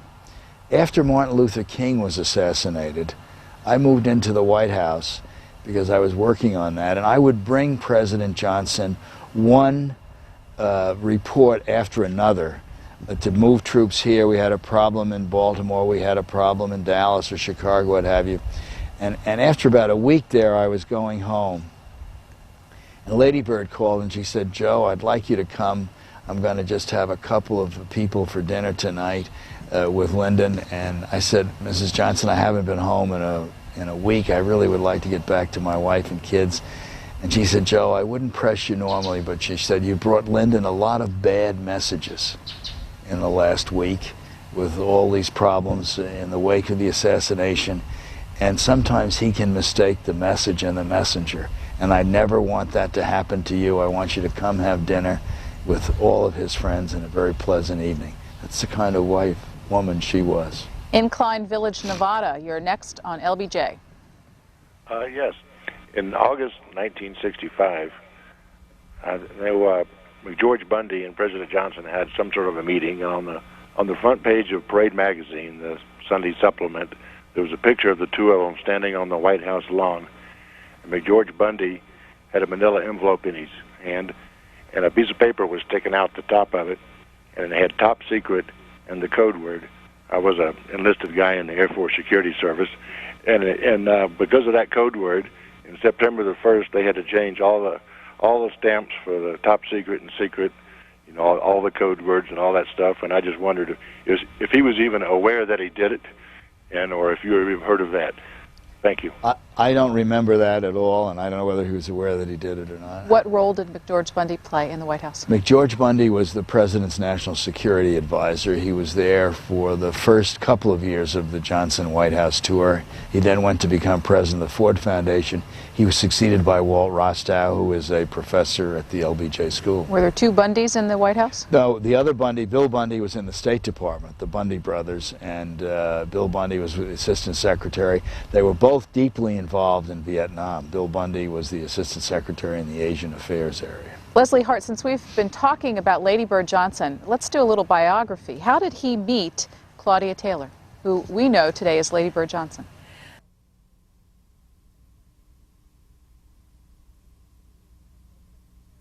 Working as a secretary to the Congressman King from Texas, from South Texas, the King Ranch, I'm sorry, not King, Clayburgh, who owned the King Ranch. And there were mutual friends who thought that they should meet. They met in the evening at it's my understanding, at a small gathering, and the then congressional secretary asked her if she would join him for breakfast the next morning, and she had said she would, and then evidently had serious second thoughts about that and wasn't quite sure she was going to go in to the Driscoll Hotel coffee shop and meet with this man who was such a very self-possessed and very ambitious and very much interested in her very quickly. So they did, though, have that breakfast meeting, and he began his very intense pursuit of Lady Bird Johnson, and it's a wonderful story. It's a great love story too. If I might, I wanted to comment a little bit on the legacy of Johnson. I was so taken with the young woman who spoke to us from the high school in Austin. That we talk a lot about the legacy of LBJ, and the legacy of LBJ is also the legacy of his family, who are still very much a part of Texas, very much a part of what's happening in the nation and the world, as witnessed the interest in Mrs. Johnson to this day. She was such a powerful force and such a partner to him prior to his becoming president, all during his political career. She always would identify and find opportunities to advance programs that were very dear to her heart as well as his. She would bring him these things and expand his views as well, expand his worldview and his view of the country. They were both very deeply rooted to the land. So there is that legacy that continues to this day, and of course Mrs. Johnson, having survived him now these 26 or 27 years, has created her own legacy here in the Hill Country, as her children and her grandchildren now are doing. Springfield, New Jersey, good morning. Hi, my name is Ziad Shahadi from Springfield, New Jersey. I just want to say I love your show. It's just dandy.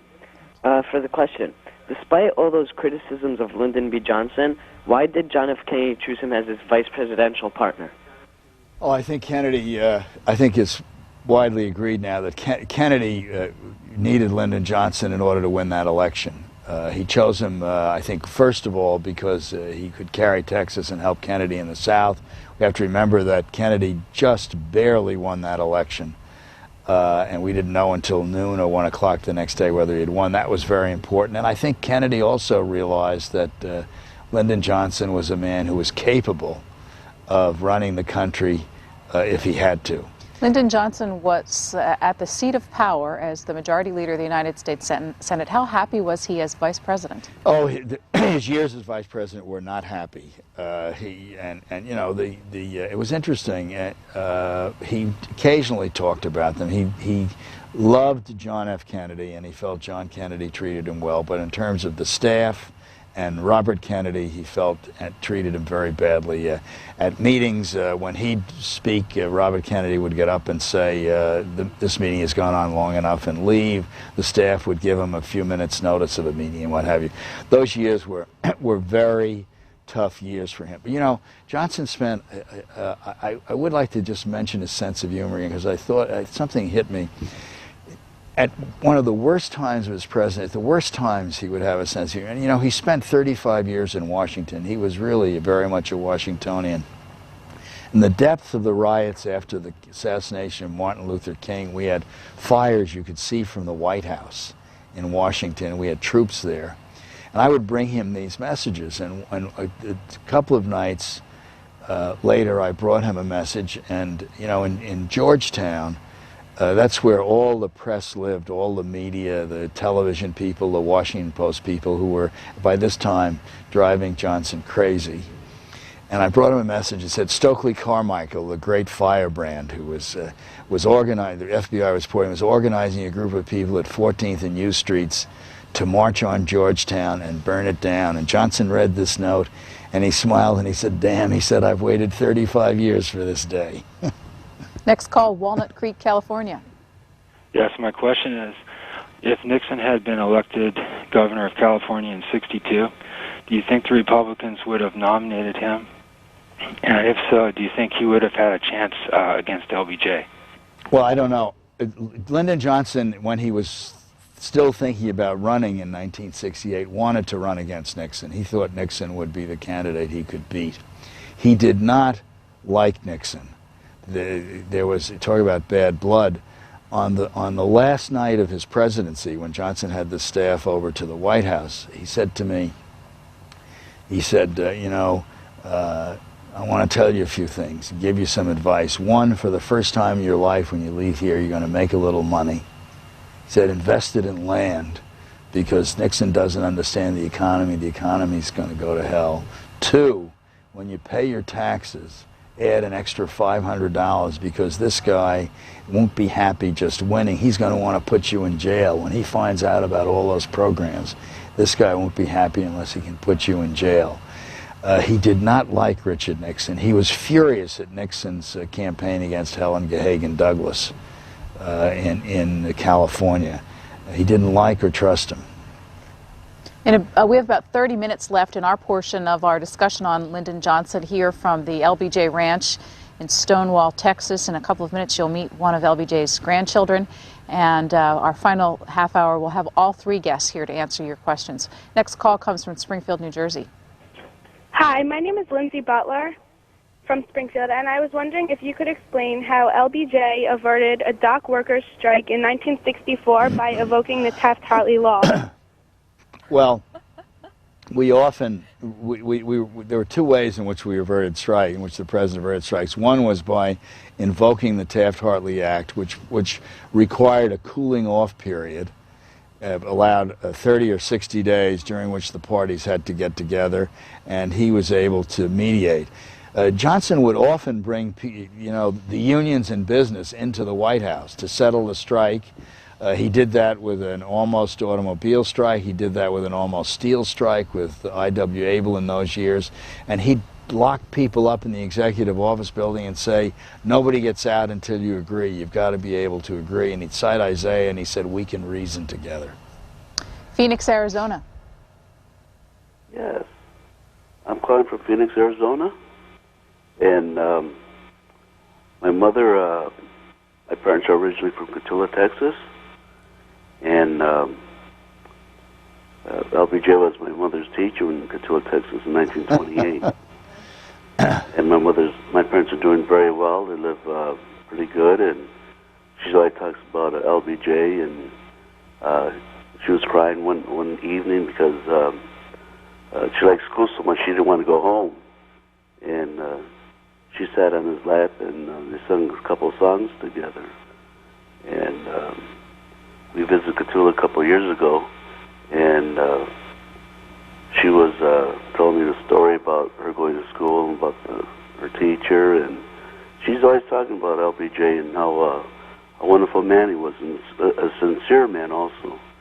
And that's what we keep in memory a lot. And I have a feeling that even though we're originally from Wisconsin, born and raised there, my parents are true Texans, and they really love Cotulla, and they have a lot of memories of our late president. Well, thank you for the call. Let's just get some facts in again. Cotulla, we've referred to a few times during the program. Cotulla, Texas is the place where Lyndon Johnson, as a young man, taught school primarily to Mexican Americans. And he was attending San Marcos State Teachers College. Leslie Starr-Hart, let's do some personal facts about Lyndon Johnson. He went to school in San Marcos. Did he receive a degree? Yes, he did. He got his degree as a teacher. His schooling was interrupted during that time that he went down to teach in Cotulla. Johnson graduated from high school when he was 15 years old, and he was he was very, very young, and he wasn't ready to go to college, and he was at loose ends, and I mean, can you imagine? He turned 16 August after he graduated, took off for California, came back to Texas, worked on a road crew, and finally, at his mother's very strong insistence, he began college, and he went to San Marcos State Teachers College, starting when he was 18.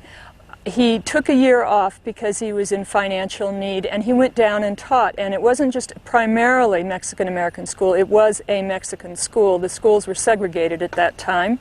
That school still exists, and I wanted the viewers to know that one of the programs that we are most proud of that reflect on Lyndon Johnson, our education program, and we have engaged for the last 2 years now in a very special program with the Cotulla Independent School District, which we call Return to Cotulla. And we are emphasizing the president's legacy. You know, he signed that Secondary Education Act in front of the Junction School here at the ranch, with his first teacher sitting by his side, and with some of his students from Cotulla gathered there as well. That experience, as Mr. Califano has stated, affected him greatly his entire life. And he went from teaching there, he went back, he got his degree, and then he went down to a high school in, I think, Sam Houston High School in Houston, Texas, where he taught speech and debate for a brief period of time before he was hired on by Mr. Clayburgh to work for him in Congress. So he really didn't, he got kind of a late start, but once he got started, there was no stopping him. Went to Congress as a congressional aide? As a secretary to the congressman, and then made a bid for the House himself. Yes, and began his House career and served 6 terms in the House and then 2 terms in the Senate.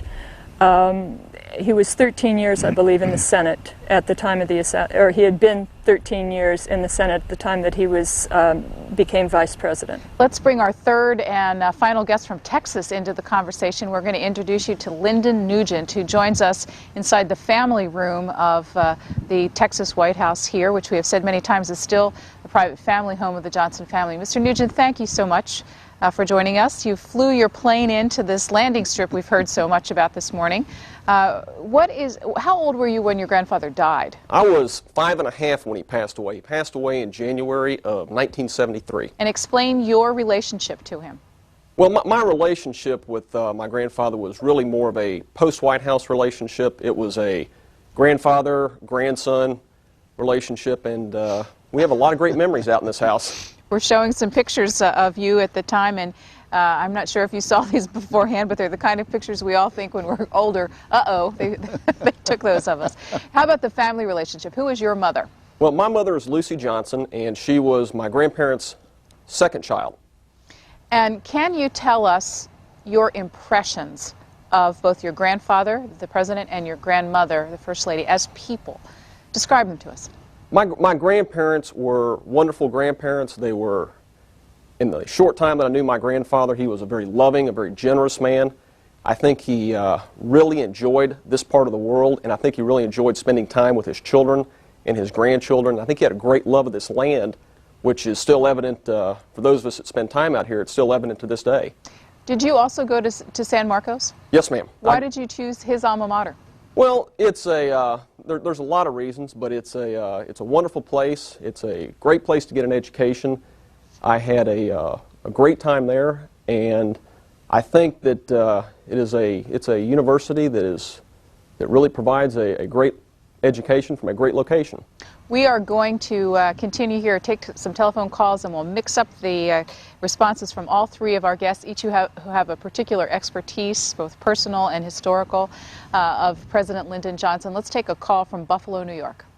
Yes, good morning. Is Mr. Califano still there? Yes, I'm right here. Yeah, it's an honor, sir. If anybody deserves a front row seat in heaven, it's Joe Califano for what he's done to get people away from smoking cigarettes.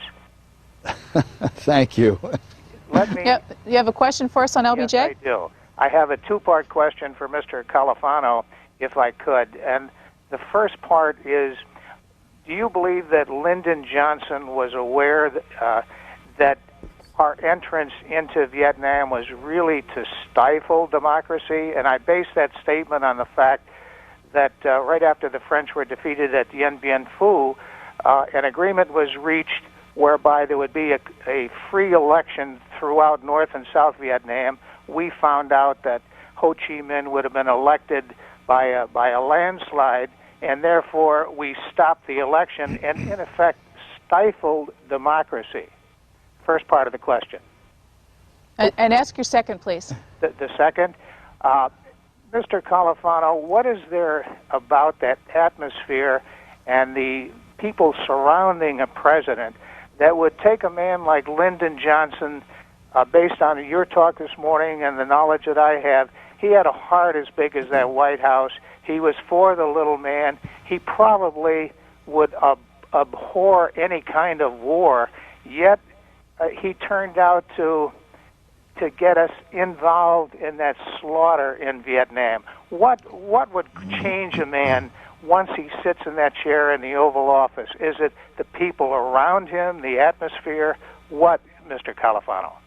Well, with respect to the first part of your question, I don't think he thought he was stifling democracy. I think it is interesting, and I should note that in the Eisenhower administration, when John Foster Dulles, the Secretary of State, wanted to go in to help the French at the time of Dien Bien Phu, and Eisenhower had some of the Senate leaders over there, Lyndon Johnson strenuously opposed the United States going in at that point in time, and Eisenhower did not. We went in modestly with advisors. We put more advisors in with Kennedy. Why did Johnson do it? I think the reasons are complicated, but I think, one, there was a genuine belief. He waited a long time. He clearly was skeptical going all the way into mid-1965. All of his advisors urged him to do it. There was a sense that Southeast Asia would fall to the communists. And I also think mixed in with that decision was his fear that if he lost Southeast Asia, all those great society, all those domestic programs he would not be able to get passed. Remember, the Republicans at that point in time and many Southern Democrats were very anti-communist, very suspicious of the liberal wing of the Democratic Party as being soft on communism, and he feared that that would erode his power. And in the Senate, you would ask what kind of a Senate and House he had when he got elected in '64. In the Senate, he needed Republicans. He needed Everett Dirksen, the Senate Minority Leader of the Republicans, and liberal Republicans to get those programs passed. Lynn Nugent, the room that you're standing in the Texas White House is now a family room, but at the time of the Johnson administration, it was the president's office. What actual artifacts remain today that are part of his time there? Well, this is the room we call the West Room, and after my grandfather's death, it was converted into a family living room. It still, however, has a few telltale signs of what it was when it was his office. For example, up on the western wall of the room is a television set, and facing the television set was the president's desk. So it enabled him to keep an eye on what was going on in the world as well as being able to conduct business in the room. Anything else? Yes, ma'am. There's a number of, the room is furnished with a number of items, some of which are personal items and some of which are gifts of heads of state. On the back wall over here we have several gifts from various European leaders, and over here on the north side we have a lovely saddle that was a gift from the President of Mexico. And Leslie Hart, would you talk a little bit about what the Park Service's role is in relationship with this house right now? Well, it is a family home, of course, and what we do at this time is maintain the exterior grounds around the house, and we work with Mrs. Johnson, excuse me, of course, because she's very interested in the plantings and in maintaining the appropriate historic scene around the house and the yards. We run the ranch. We don't have anything to do with the inside of the house. Once Mrs. Johnson passes and we take over the management of the home, we will be probably restoring the West Room back to the President's office, and then eventually the home will be open to the public, which is her desire as well as the President's. And as Mrs. Johnson has told us, she hopes that it will be shown in a way that it would look as though she had just gotten up and walked out of the room. We have about 15 minutes left with our three guests from Texas, and then the conversation continues from Washington. Let's take a call from St. Paul.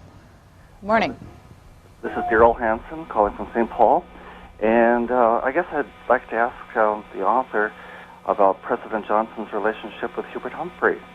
And my understanding is that Hubert Humphrey was involved as the architect of many of the policies that the Johnson administration had passed, as well as with the Peace Corps and Medicaid and so forth. Thank you. I think the President selected Hubert Humphrey to be his vice president.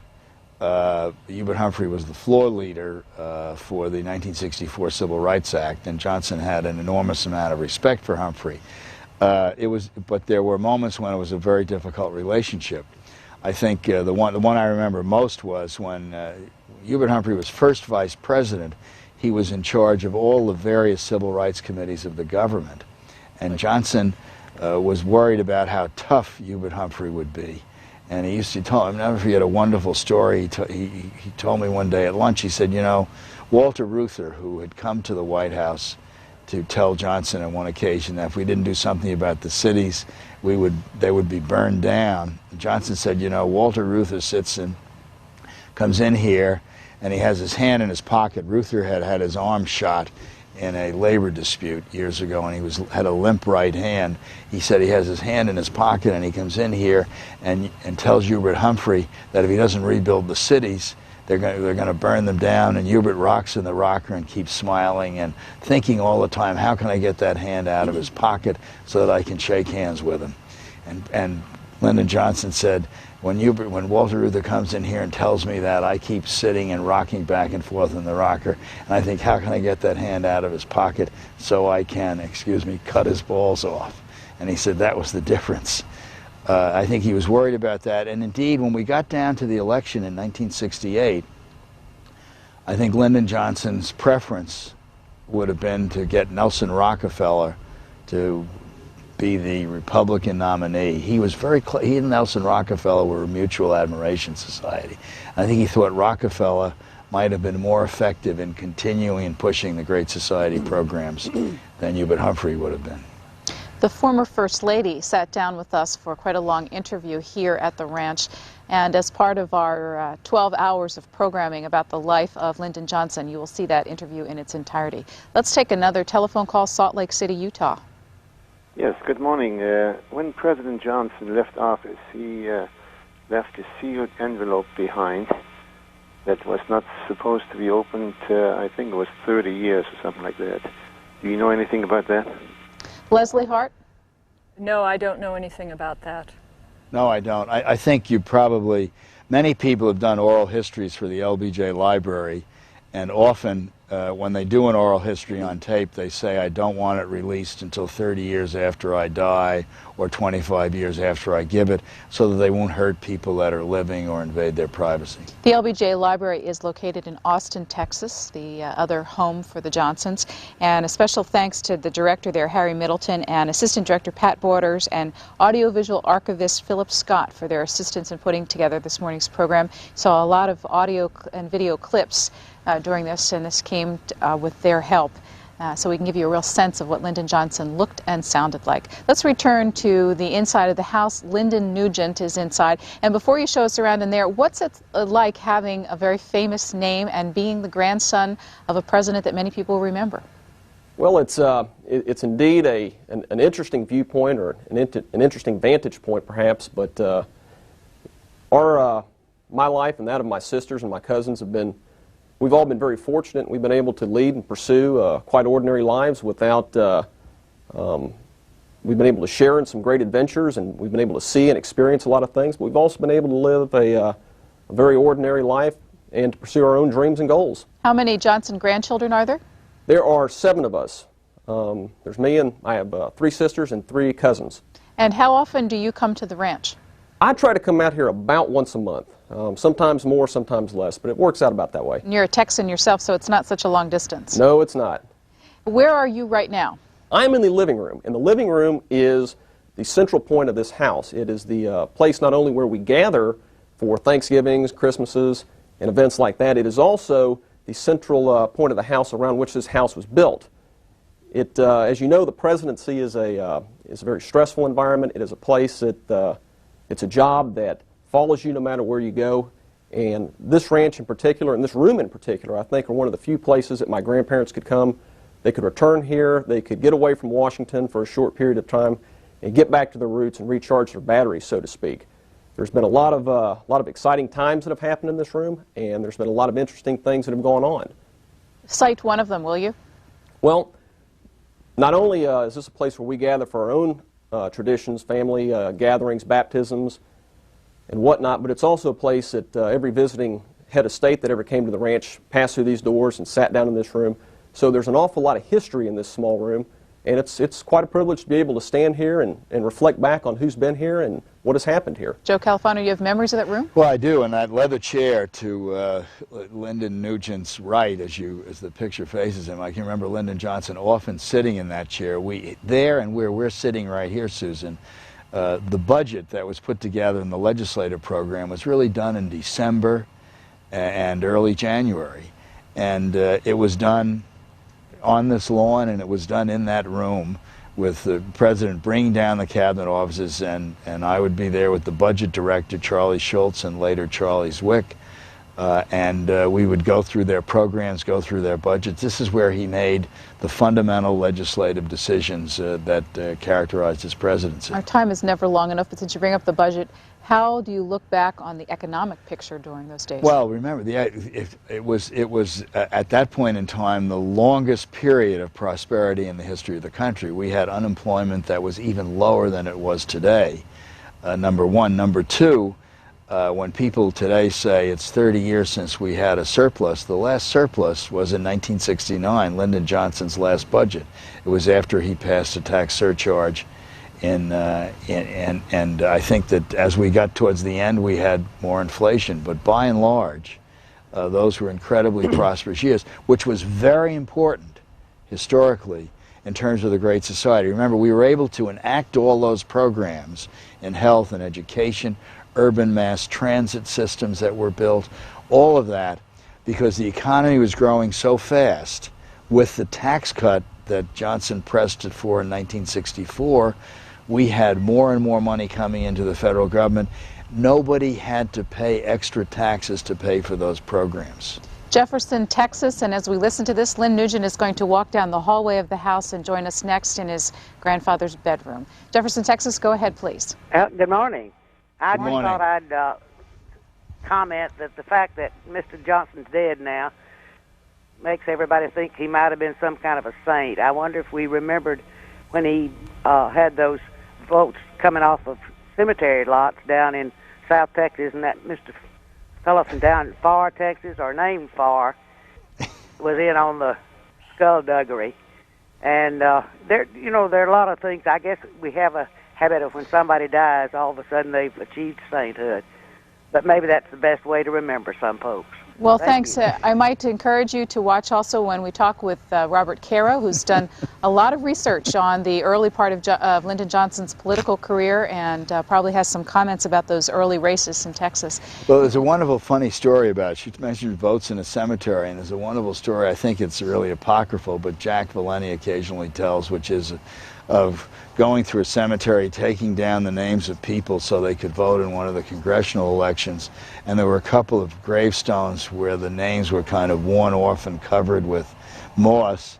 And Valenti walks by them and he says, Lyndon Johnson said, Jack, scrape that off and get those names. They've got as much right to vote as everybody else in this cemetery. In fact, that caller suggests that Lyndon Johnson is viewed perhaps as a saint because he's no longer with us. But you've suggested earlier that you don't think that he's well remembered. And in fact, during much of this decade, we've looked to the Great Society as the cause of some of the problems. That's right, and I really think that's incredible. I mean, I think that Johnson is not well remembered. I think he is getting to be more and more remembered. I think it's largely because of the war and largely because he was so liberal, and largely, you know, I've often said this greatest scam of the 20th century is this assault on the Great Society programs. Remember, nobody would repeal Medicare, nobody would repeal Medicaid, nobody would take away the education laws, the environmental laws.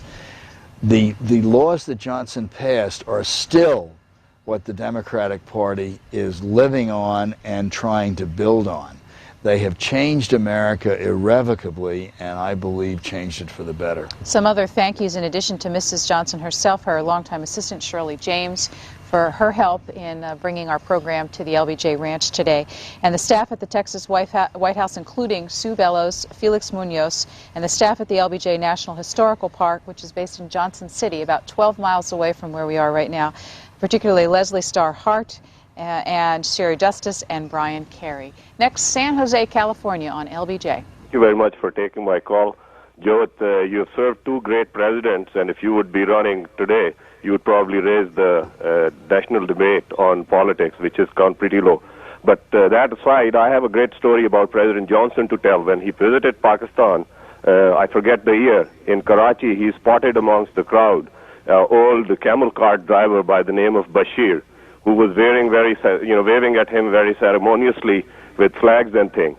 President Johnson got down and shook his hand and took him into his entourage and later invited him to Washington, D.C. And Bashir came as a national guest. He was just a common Pakistani. So President Johnson was maybe not just a saint, but also an Ayatollah for the Muslims. And I mean that in a good sense. I have one more thing to say. Pakistan has recently been in the news for Governor Bush not being able to name the general. The general is a virtual Democrat in Pakistan, and Governor Bush's statement about him being a better force for Pakistani politics and Pakistani democracy was right on the mark. But the journalists and the candidates these days are so occupied with tan suits and green shirts that any real debate on real issues is not there in the politics. Perhaps you should run, Joe. Thank you. Thank you very much. Mr. Califano, ever consider running for the presidency yourself? No, I've never considered that.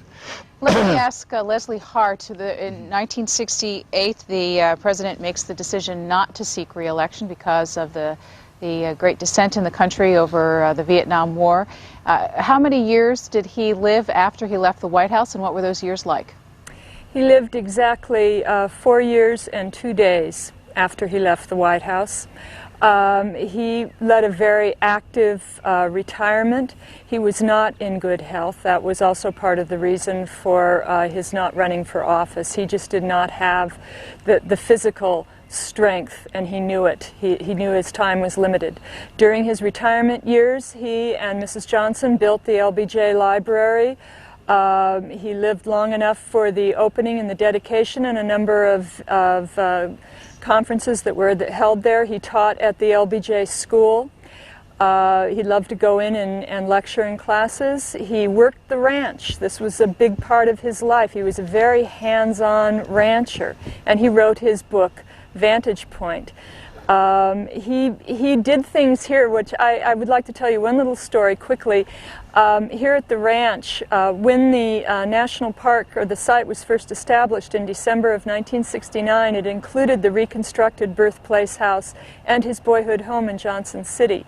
And he was so interested and so wanting people to come here and know about it that he would go down to that birthplace house almost daily when he was at the ranch to visit with people, just to drop in unexpectedly, which is sort of a tradition that Mrs. Johnson even carries on today. When she's here, and she'll come out in the porch and wave and say hello to people. Lynn Nugent joins us inside the house, and you are ready to show us a bit of your grandfather's bedroom, in fact, the room in which he died. Yes, welcome to my grandfather's bedroom. This is, in fact, the room in which he did pass away in January of 1973. The room as it looks now is virtually unchanged since January of 1973, and the furnishings, the books, the clothes in the closet, and generally the whole room is as it once was. We always hear your grandfather described as a lover of gadgets.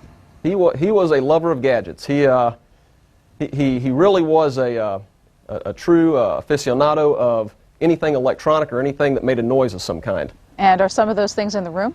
Well, we've updated some of the things in the room. We've put in a new television and a new telephone system, but on the back of the wall here, behind the bed, on the headboard rather, you can see several buttons and several lights. The light switches, of course, control the various lighting in the room. The buttons on the left-hand side were the high technology of the day, and there are a variety of radio stations, WOAI, Muzak, and including our own from Austin, which were able to be piped out for his enjoyment. Would you walk us into the closet? People always see photographs of Lyndon Johnson in his cowboy hat, and a lot of those familiar articles of clothing are still right there. This is the closet. As I said, it's generally unchanged since my grandfather passed away. His shoes, his hats, shirts, and pretty much everything else is right where we left it. You feel sentimental looking at all that? Sentimental, sometimes even haunting. Let's take a call. Not much time left. Kingwood, Texas. Yes, how are you? We're fine, sir. What's your question? Yeah, very quickly. Regarding Mr. Califano and his opinion of LBJ's political style, which I guess is truly Texan, ruthless but successful. And also regarding Vietnam, the Great Society, I think his legacy will be that perhaps he did lose Vietnam, did not win Vietnam, but perhaps with his Great Society programs, he did save America. And Mr. Califano, I think you provide a tremendous historical perspective of LBJ in a very friendly manner. Thank you. Thanks for your call. Joe Califano, the 60s were one of the most turbulent times in this country's modern history, with the race riots, the concern over and the protests over Vietnam, assassination of Martin Luther King. Looking back on it, did Lyndon Johnson contribute to the turmoil or lessen it in this country? Well, I think in the sense that he was accelerating and part of dramatic change, he was a promoter of dramatic change. And there was also dramatic change occurring in the country. There was change, obviously, in the racial area, a problem that still haunts the American attic. Dramatic change there. Affirmative action.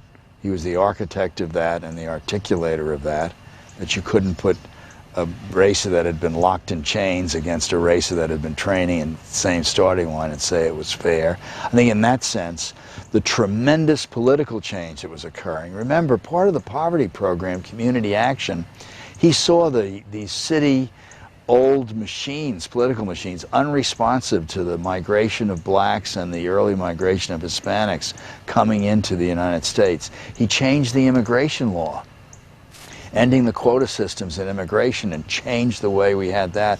And there were enormous changes occurring in the economics of the United States. The big national companies and the consumer laws, the auto safety, the truth in packaging, lending, tilting that. And he was a revolutionary. He himself was a revolutionary, and the United States was going through a revolutionary time. Last calls from Los Angeles. Yes, for Mr. Califano, he certainly deserves great praise for his work in the anti-smoking campaign. God bless him in that. I'm very interested in his remark a moment ago when he said that Lyndon Johnson participated in a strong effort to cut taxes in '64, as did Jack Kennedy before him, and as a consequence, the tax revenues kept pouring in, and except for a small surtax later, the budget was balanced for the first time in a very long time. Well, Kennedy did it, Johnson did it, and the same result ensued, that tax revenues increased. President Clinton comes along and increases taxes. George Bush did the same thing, increased taxes, and then they claim some credit for our prosperity today. It's absurd. Thank you. Well, I think the economy was a critical part. Lyndon Johnson spent more time on the economy than on any other subject, including the war and even including civil rights. He saw the economic health of the country as being critical to being able to get those Great Society programs through and making this country a fairer society. Joe Califano's book, The Triumph and Tragedy of Lyndon Johnson, one of the numerous biographies of the president that are available for those of you who want to learn more. This one is not currently available in print, but it's coming out next year, so keep your eye out for it if you'd like to read more about Joe Califano's personal recollection of his years inside the Lyndon Johnson White House. Where, as we close here, and as a reminder, much more conversation about Lyndon Baines Johnson, but as we close here with our three guests, I'd like to ask each of them for the one thing that you'd like Lyndon Johnson to be remembered for. Let's start with Leslie Hart, the superintendent of the LBJ Ranch here. I think his powerful commitment to education. I think he would want students to know not so much about him, but about how important education is in their lives. And Lynn Nugent, grandson of the president. I think his love of humanity. I think that's the one thing that truly stands out, no matter how you look at him and from what perspective. I think he had a tremendous love of humanity. And Joe Califano. I think that he would not, two things really. I think one, every citizen of this country had a right to share in the wealth and prosperity and dignity of this country, and two, that it was unacceptable, intolerable for the country this rich to have poor people living in this country. And he was determined to do as much as he could about poverty, and his courage. He was ready to fall on his sword for what he believed in, whether right or wrong, whether it was the war in Vietnam or the war on poverty or the Civil Rights Bill. He was ready to spend his popularity and indeed in an enormous act of abnegation give up his presidency in order to keep those things going forward. As we close out here in Texas, again, our thanks to the Johnson family, especially the former First Lady, and to the National Park Service staff for their help in opening up the LBJ Ranch, the Texas White House, to you this morning so you can get a sense of this place and the role it played in American history during the 1960s, and also of the Texas Hill Country and how it shaped the man who was our 36th president, Lyndon Baines Johnson. We have much more to come in our discussion and many more opportunities for you to participate. In just a moment, we'll take you live to room S211 in the United States Capitol building. That was the office of Senate Majority Leader Lyndon Johnson in the late 1950s. And during our next segment, we'll discuss more in depth his days in Congress, particularly his role as Senate Majority Leader. First, we're going to show you his remarks made as president in 1965 as he talked about the Voting Rights Act. We'll be back. Thanks again from Texas. I speak tonight for the dignity of man and the destiny of democracy. I urge every member of both parties, Americans of all religions and of all colors, from every section of this country, to join me in that cause. At times, history and fate meet at a single time, in a single place, to shape a turning point in man's unending search for freedom. So it was at Lexington and Concord. So it was a century ago at Appomattox. So it was last week in Selma, Alabama. There, long-suffering men and women peacefully protested the denial of their rights as Americans. Many were brutally assaulted. One good man, a man of God, was killed. There is no cause for pride in what has happened in Selma. There is no cause for self-satisfaction in the long denial of equal rights of millions of Americans. But there is cause for hope and for faith in our democracy in what is happening here tonight. For the cries of pain and the hymns and protests of oppressed people have summoned into convocation all the majesty of this great government, the government of the greatest nation on earth. Our mission is at once the oldest and the most basic of this country: to right wrong, to do justice,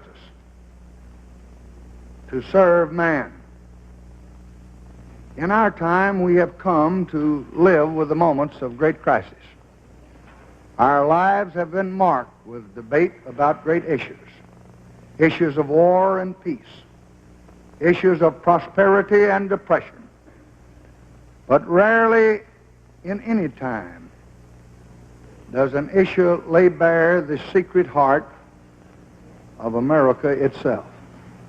Rarely are we met with a challenge not to our growth or abundance, or our welfare or our security, but rather to the values and the purposes and the meaning of our beloved nation.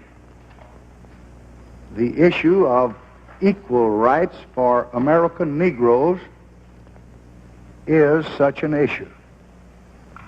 And should we defeat every enemy, and should we double our wealth and conquer the stars and still be unequal to this issue, then we will have failed as a people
You're looking at the Senate side of the U.S. Capitol from the top of our building at 400 North Capitol Street.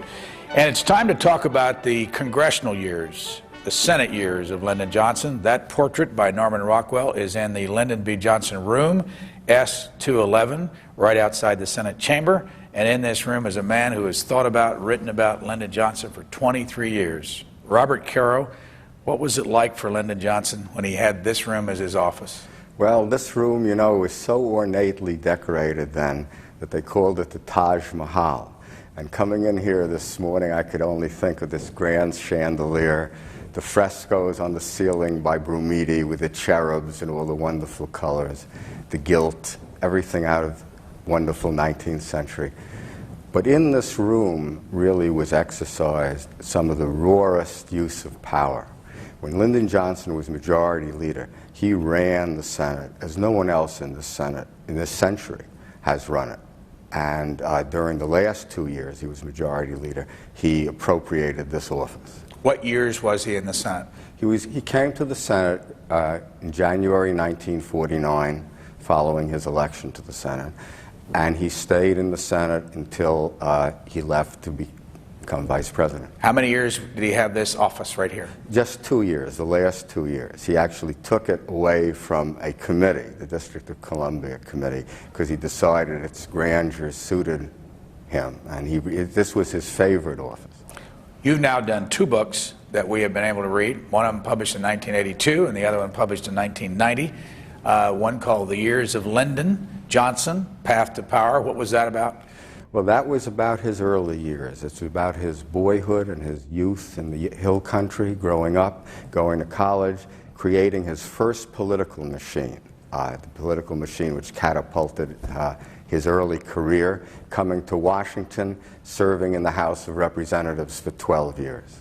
And your second book, Means of Ascent, was what? Means of Ascent focused on a 7-year period.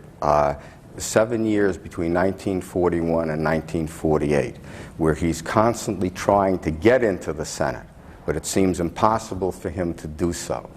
And he's very frustrated, very unhappy, turns a lot of his energies to making money, building up his fortune. And at the end of that book, in 1948, he runs for the Senate in a campaign where it seemed he had no chance of winning, and he really intended to leave politics forever if he lost that campaign. And your next book will come out when? Well, I have about, I hate to say, give schedules. I have 5, there are 7 big parts of this book. It's a very long book. Its title is Master of the Senate, and it deals with how power works in the Senate, the history of the Senate, and how Lyndon Johnson met the Senate, and you might say defeated it.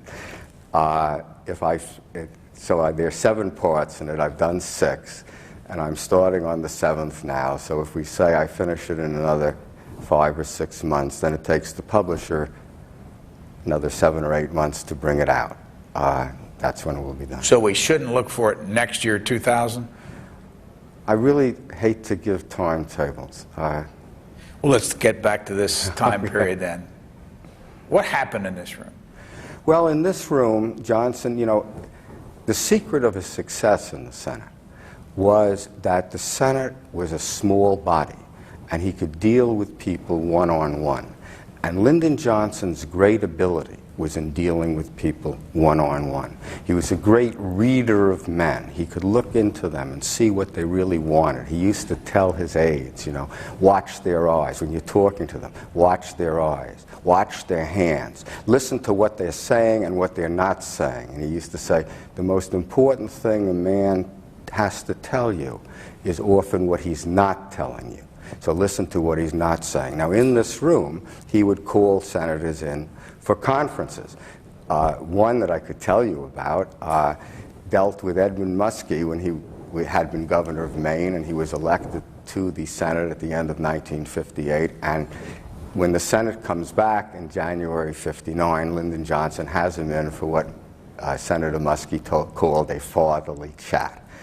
And one of the things that Lyndon Johnson said, he used to have this slogan that his father used to say, when you're talking, you ain't learning anything. So he told Muskie that he shouldn't speak too much, he should just sit around and listen. for his early period in the Senate. And then he said, and don't make up your mind too early. They're very complicated issues here. Wait until they get to the M's in the roll call. Wait until the last minute before you cast your vote.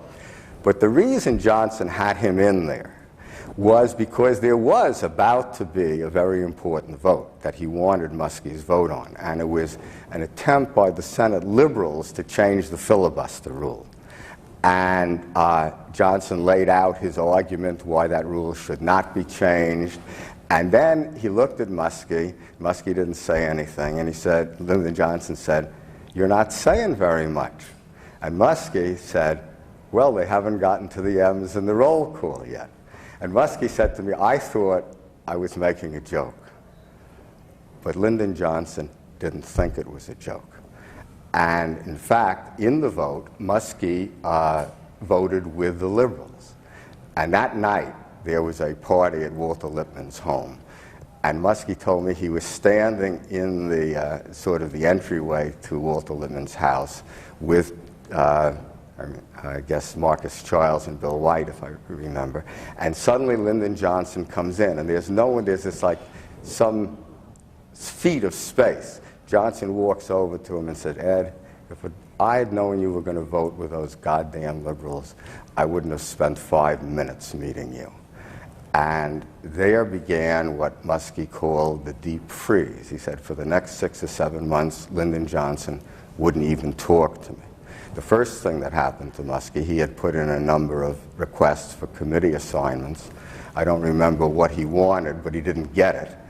What he got was the 2 worst committees, I think the District of Columbia and the Post Office Committee.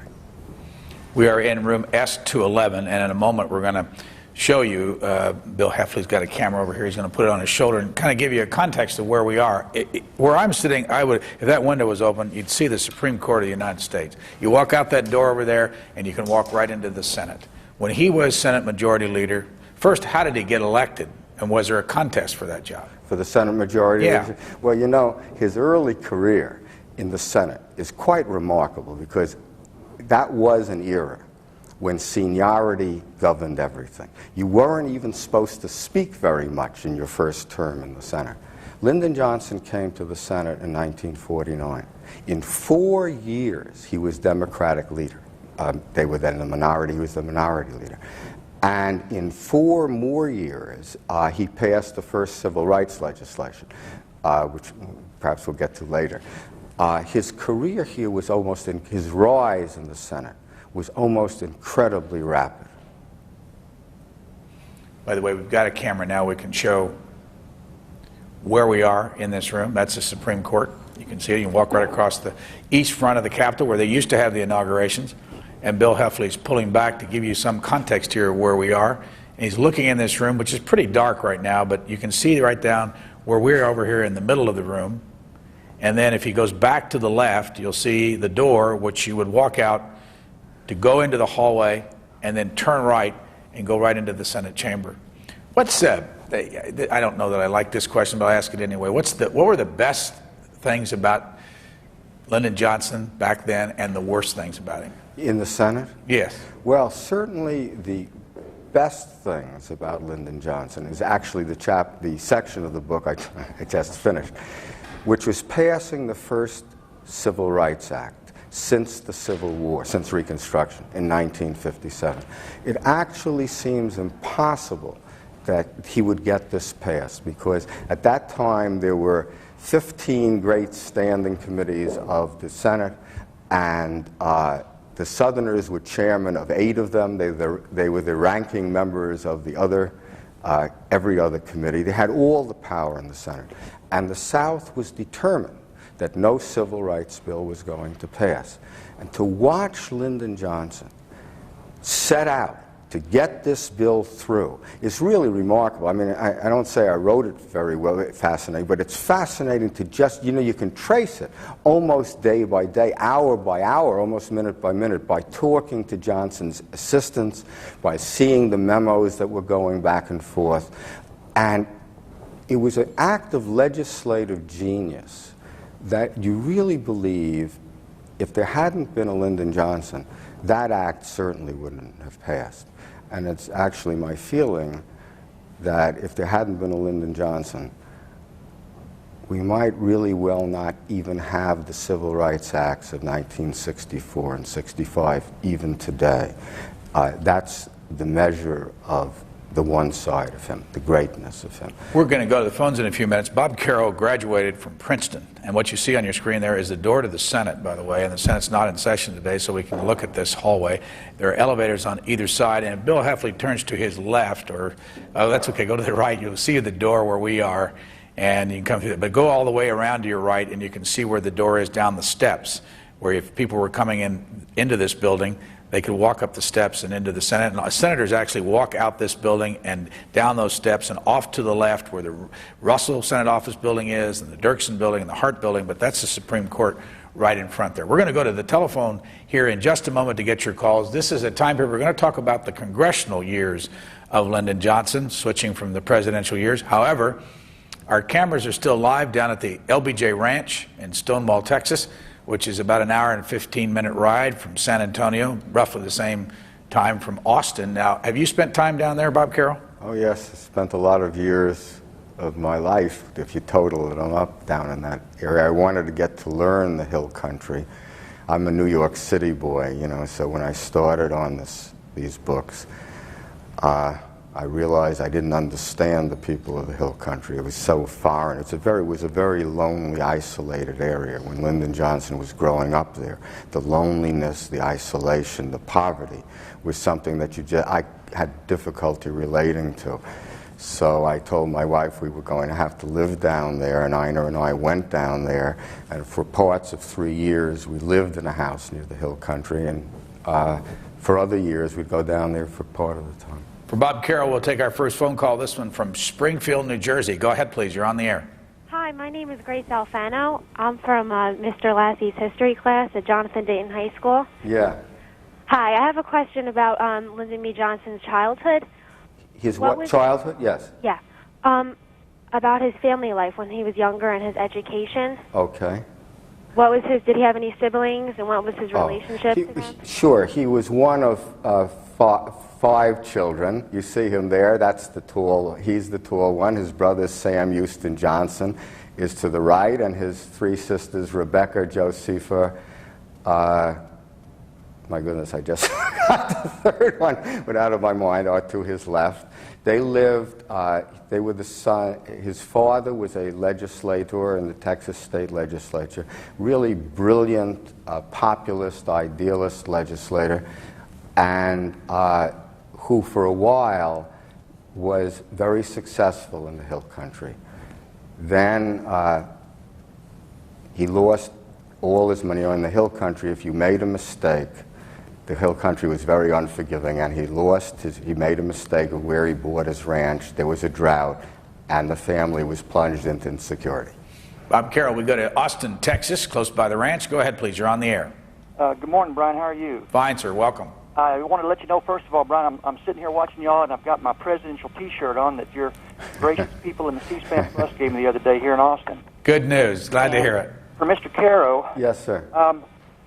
I must confess that I have not read every word of your books about Mr. Johnson, and I may have missed it, but I didn't find a name in your books or Professor Dalek's books, and that name is Billy Lee Bramer, who wrote a book called The Gay Place.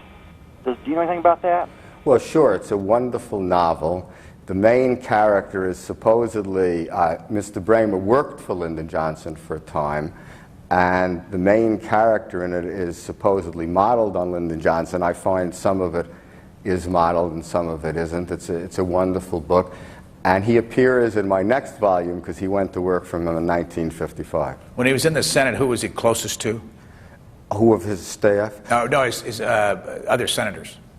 Well, he was closest to Richard Russell. Richard Russell was then the great senator and the senator with the most power. He was the leader of the Southern Caucus. The reporters used to call it Dick Russell and his Dixieland Band. And Johnson made it his business to be close to Richard Russell. and they became very close. Bob Caro has studied Lyndon Johnson for 23 years. First book published 17 years ago. Next book sometime in the near future. Let's go to Houston, Texas. Go ahead, please. You're on the air. Good afternoon, Mr. Caro. Good afternoon, sir. Somebody that follows you has to be very patient. I read your first book, and then I read the second one. Then I went to my local bookstore, and I wondered if you had passed from the scene. I'm glad to know that you've got the third one coming out. Would it be honest to say that your first two books weren't too complimentary regarding Mr. Johnson? Well, I think I don't know that I use the word complimentary or uncomplimentary. They portray a man who was intent on getting power. That's what those books are about. The path to power and means of ascent. And the means that he took to get to power were not at all pretty. And I tried to portray them just the way they were.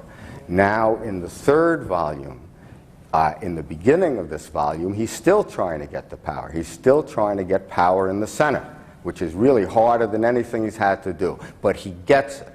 And in the second half of this volume, we're going to see him.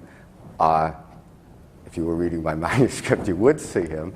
He has the power, and he's starting to pass the social legislation, which is the best aspect of his life. So the man's character does not basically change.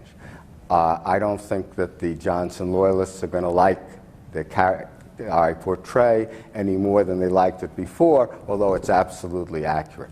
But what we see is, with the use of these methods, the ruthlessness, this drive, this determination, he's now putting it to wonderful uses.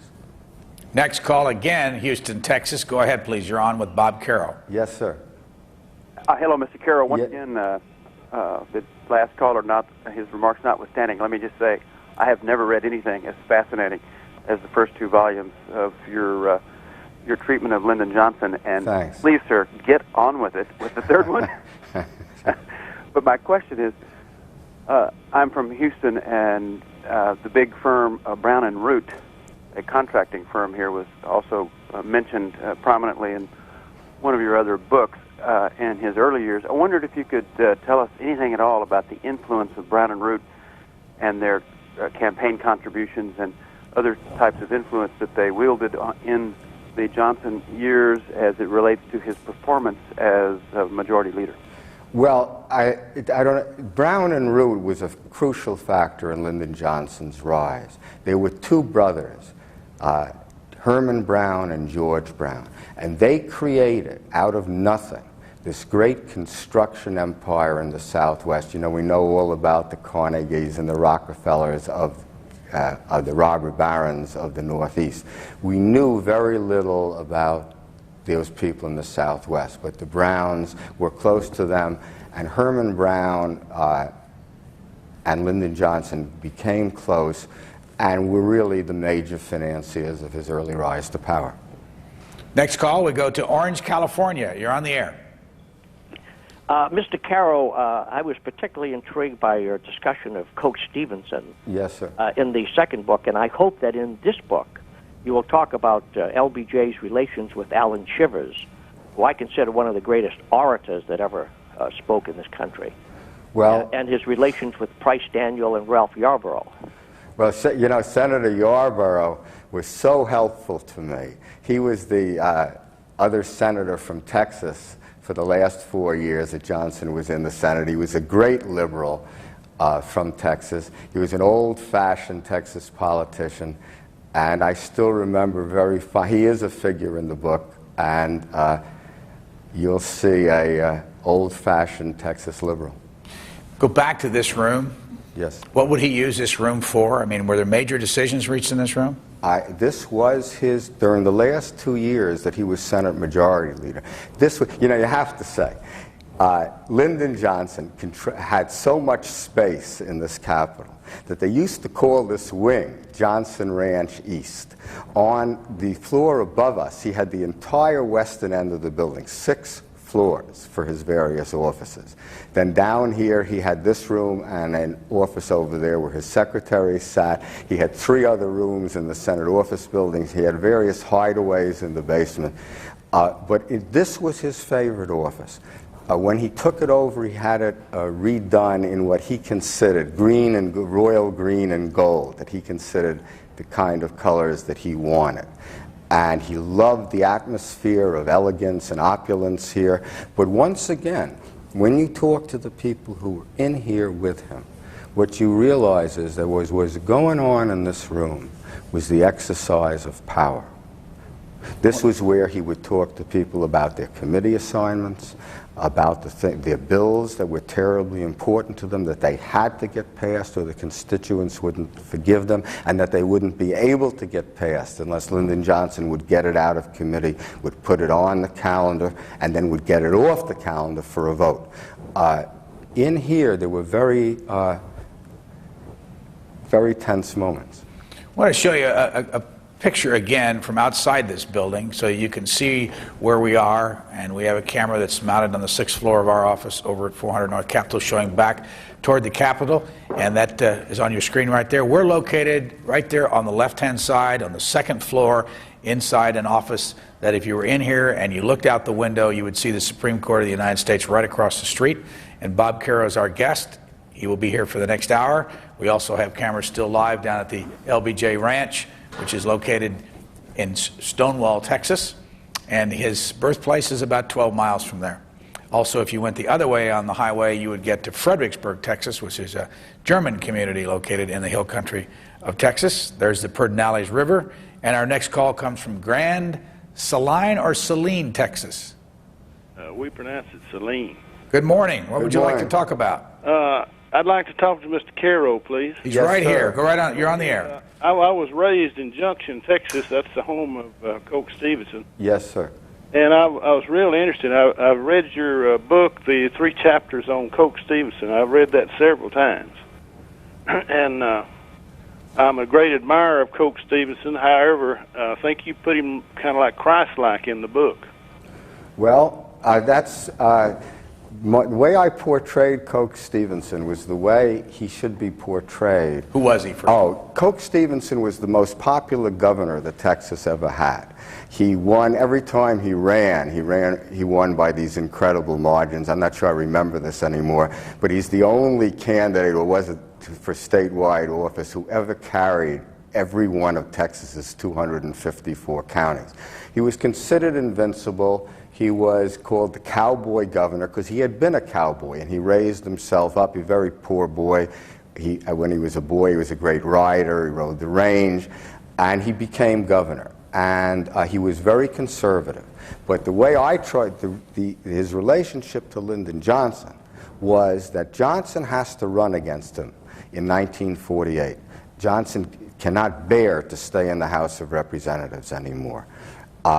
It seems impossible to beat Coke Stevenson. But Johnson decides to try and to leave politics. He was going to leave politics if he didn't win. So what I had to do in the book was to show why Coke Stevenson was so popular, why he was a legend. And the legend of Coke Stevenson, the true story of Coke Stevenson, which became the legend, is a very dramatic story. It's like out of a Western movie. The other reason that Coke Stevenson is portrayed in such depth is that while Lyndon Johnson was using all the modern media techniques in 1948, polling, saturation radio advertising, Coke Stevenson campaigned in the old-fashioned style. He and one driver drove from town to town. That had always worked in the past. It wasn't going to work now because Lyndon Johnson knew the new methods. And I wanted to show the old versus the new. And when you show the old, there is something heroic about it. And that's the way I thought it should be shown. We're talking about the Senate years of Lyndon Johnson. Again, those years are? 1949 to 1960. Who was the minority leader that he worked with when he was in the Senate? Well, when he started, Robert Taft was the minority leader. And Lyndon Johnson, had this genius for making people be his friends. Taft was a very aloof man. He was also didn't like Democrats very much. And he sat on the front, he was the majority leader, then the Democrats were the minority party.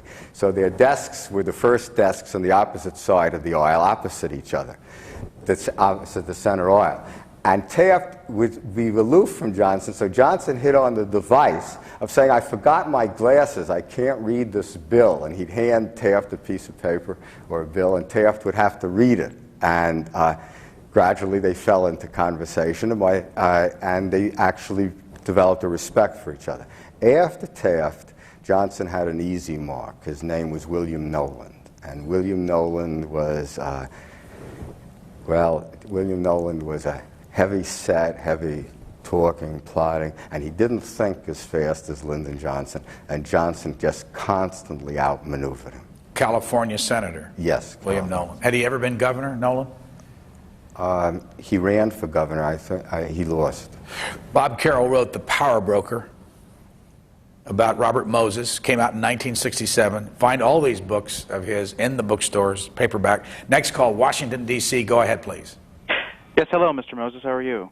No, it's Mr. Carroll. Thank you. That's my fault. I was just thinking the last time I had seen you on an interview was on NPR, and you were talking about your Moses book. And it initially got me interested in your books, and I wanted to thank you, too, for Path to Power. I read that this summer and enjoyed it intensely. Thank you. And I'm looking very much forward to your next book. Thank you. My question is, a number of my friends have read this book as well. In fact, the book was initially recommended to me by an old professor. Right. But I've also heard that after the second volume came out, that in the first volume, Lady Bird Johnson had been quite a bit of help to you, but after the second volume came out, basically she instructed a lot of her friends in Texas no longer to talk to you about making your biography. Is that true?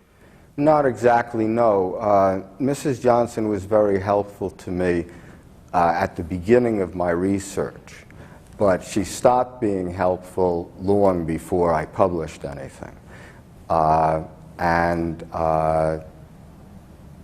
That's the chronology of it. As to telling other people not to talk to me, I don't know. I certainly have had all the help that I could ever ask for from Lyndon Johnson's assistants in these years. We're in the Lyndon Johnson room. It's S, standing for Senate 211, right off the Senate floor. And you can see it on your screen right behind us. Here is a Norman Rockwell painting of Lyndon Johnson. We go next to Sarasota, Florida. Go ahead, please. Hello, Sarasota. You're on the air. Are you there, Sarasota? We'll look for another call, and in the meantime, we'll ask Robert Carroll to talk more about the United States Senate. Yeah, go ahead. You know, I was thinking, what would you see if you were in this room when this was Johnson's office? What would you see if he was talking to another senator? You'd see Lyndon Johnson in action. One arm would be around the senator's shoulder. The other hand would be grasping a lapel. His face would be leaning closer and closer into him until he persuaded the man to do what he wanted him to do. There's Herbert Dirksen, former minority leader, on the screen as we go now to Fairhope, Alabama. You're on with Robert Carroll. Yes. Hi. Yes. I would like to ask Mr. Carroll if he got a hold of a copy of the J. Everett Haley's book, A Texan Looks at Lyndon, and if he found it credible, if he did read it. I did read it. I'm afraid it's a rather overdrawn picture. What's the nature of it? Well, it's a book by a extremely right-wing writer, which lays one scandal after another at Lyndon Johnson's door. But by the way, one of the callers when we were in, we still have cameras in Texas where the LBJ Ranch is, where the Johnsons spent a lot of their years. But one of the callers, and that's the Pedernales River, which by the way doesn't have an R in it there, but that's the way you pronounce it,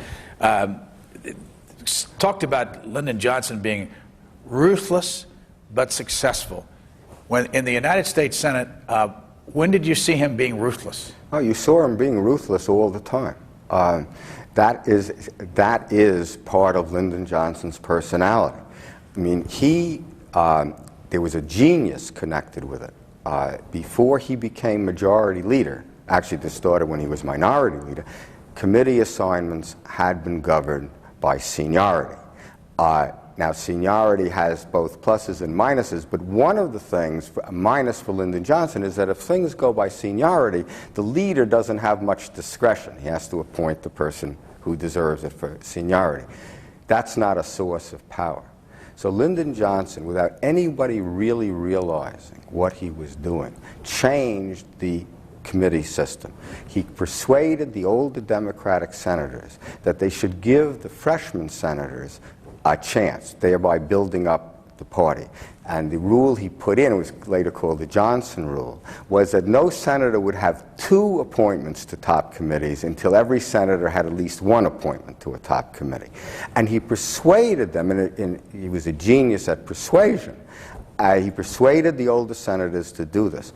When they did this, the discretion went to the Democratic Steering Committee, which made the committee assignments, and Johnson controlled that committee.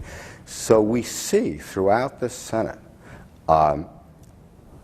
either you were on his team. There's a fascinating exchange of letters with Estes Kefauver. Kefauver is basically saying, I don't remember the committee exactly, why aren't I appointed to foreign relations when I have the seniority and I've asked for it 4 or 5 times, or whatever he was saying in it.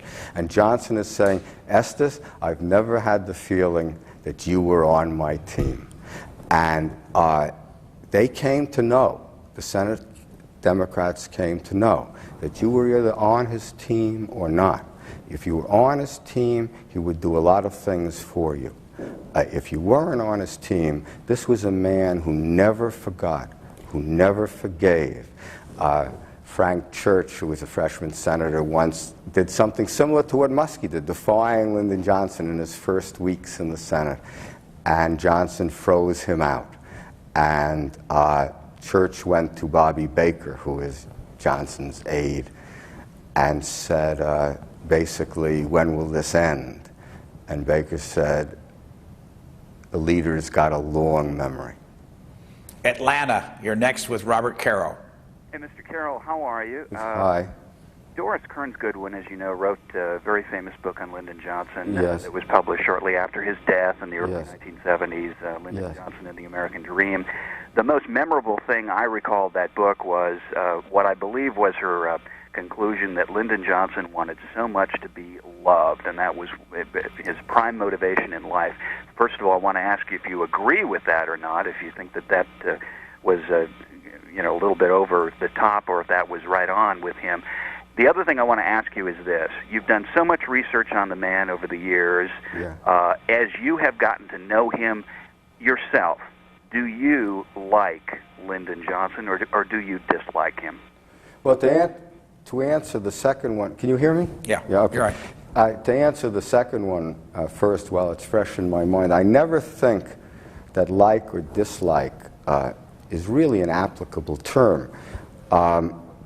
I'm fascinated by political power and how it works, what it can produce, both for good, and how it affects everybody's lives, both for good and for ill. And Lyndon Johnson understood political power, so that when you write about him, you're sort of awestruck by his uses of it. The epigraph, the thing at the front of this 3rd volume, is a quote from Lyndon Johnson. It says, "Whatever else they may say about me, I know power. I know where to find it, and I know how to use it." And this book, Master of the Senate, is about how he finds power in the Senate and how he uses it in the Senate. And as I said earlier, I think without this use of power, we would not have had the first Civil Rights Acts, and which laid the basis for the later ones, and other social legislation. How long was the first book, The Years of Lyndon Johnson, on the bestseller list? Well, I don't remember. It was about 20, it was in the 20s, 26 or 28 weeks. I don't really remember. And how about the second book, The Ascent Means of Ascent? Means but of that Ascent. was the #1 bestseller in the country. And again, I don't remember the number of weeks that it stayed on the list, but I think it was... This is a bit off the subject. Has you ever sold the movie rights to this story? Well, that's a complicated question. The short answer is yes, but it's never been made into a movie. San Diego, you're next. Hi, my name's Don Murphy. I'm from San Diego. Yes, sir. Mr. Caro, I just want to tell you one or two things, and then I want to ask you one or two questions, if I may. Okay. First of all, and I've never said this before to anybody, I consider you a literary genius. You're just truly incredible, and while I'm at that, I want to give all due credit to your wife, who I understand did tremendous research. But beyond that, I want to find out, A, when is your next book coming out? B, where are you from in New York? Well, I was brought up on Central Park West in New York, in Manhattan, right near Lincoln Center, which is, in fact, we still live on Central Park West. I do want to say a word about Ina, who, of course, has now written one wonderful book of her own. She's a medieval historian, and she's written this book, The Road from the Past, Traveling Through History in France, which is a great way to go around through France's history. She's working on another one. When she's in France, I'm her chauffeur, but for most of the time in the first 2 volumes, Ina was the only staff. I've never had anyone else help me on my books, and she helped me on The Power Broker. And I'm really glad that you said that. We have covered a lot of Lyndon Johnson conferences at the library in Texas. You're never there. No. Are you ever invited? No, I am never invited. Do you know why? Well, I know why. I know they don't like my books. And has anybody ever told you to your face why they don't like your books? The director of the library once wrote something about me, very derogatory. I don't remember that, but they will never have me down there. I think it's rather glaring because, well, I don't like to say this about myself. It's sort of, you put me on the defensive. There have been many biographies about Lyndon Johnson, but only 2 have ever won any awards. My 2 the first volumes. They both were named by the National Book Critics Circle, which is 680 at that time of the leading critics in the country, as the best nonfiction books of each year. I'm not sure any other biography ever had 2 volumes win that. So when they try to ignore it and freeze me out, you really say, who do they think they're hurting? In the first place, the books are used in hundreds of colleges.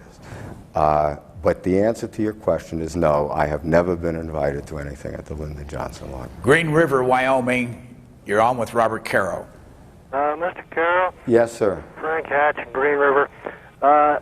Could you comment, if you can, on the relation that may have existed between Mike Mansfield of Montana and Johnson?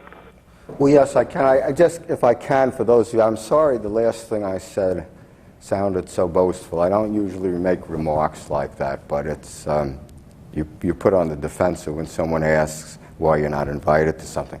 Mansfield became Lyndon Johnson's assistant leader when Johnson was leader in the Senate, and he was a very effective, he was very well liked, very well respected Westerner, and Johnson needed Western help.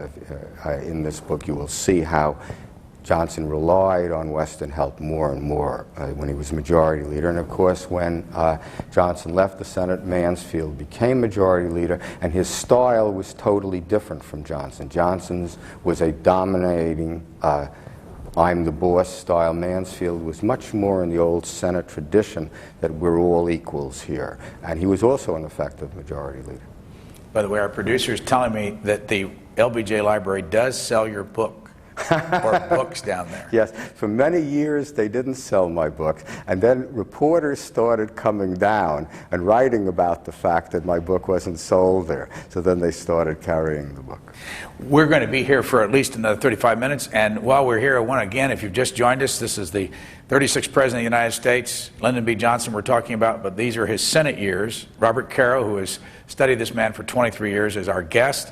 We're taking calls, but we're in the Lyndon B. Johnson room, and Bill Heffley has a camera on his shoulder, and we're going to kind of give you some context for those of you who have either been to Washington or never been to Washington. We're going to show you exactly where this room is. It's on the second floor where you would enter the United States Senate, and as Bill turns to the left, he will walk over to the window so that you can see what you would see if you were Lyndon Johnson in those days when he sat in this room. That's the Supreme Court of the United States across the street. Our next call is Portland, Oregon. Go ahead, please. Yes, good morning, gentlemen. I'm curious, given the president's and at that time senators, what would imagine to be a conservative background, coming from a conservative part of the country at a conservative time, perhaps you could give some background, or perhaps there's some incidents that might have inspired or generated then Senator Johnson's fight for civil rights.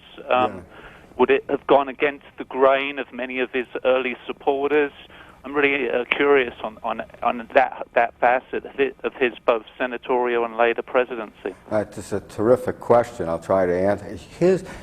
Among the strains in Lyndon Johnson's character that we see going all the way back to his youth was this compassion for the poor, and particularly for the poor people of color. The most dramatic thing, which is noted by over and over again, is when he was still in college, he had to take a year off to earn money to keep going to school. He was very poor, and he taught in the Mexican school in Catula. And I wrote about that year there. No Anglo teacher had ever cared if these Mexican kids learned. He cared. His efforts down there were really heroic. They didn't have bats and balls like the white kids had, so he persuaded the school board to provide the equipment. Then he went and he had to persuade the Mexican children were taken out of school to work in the fields when the planting and harvest season started.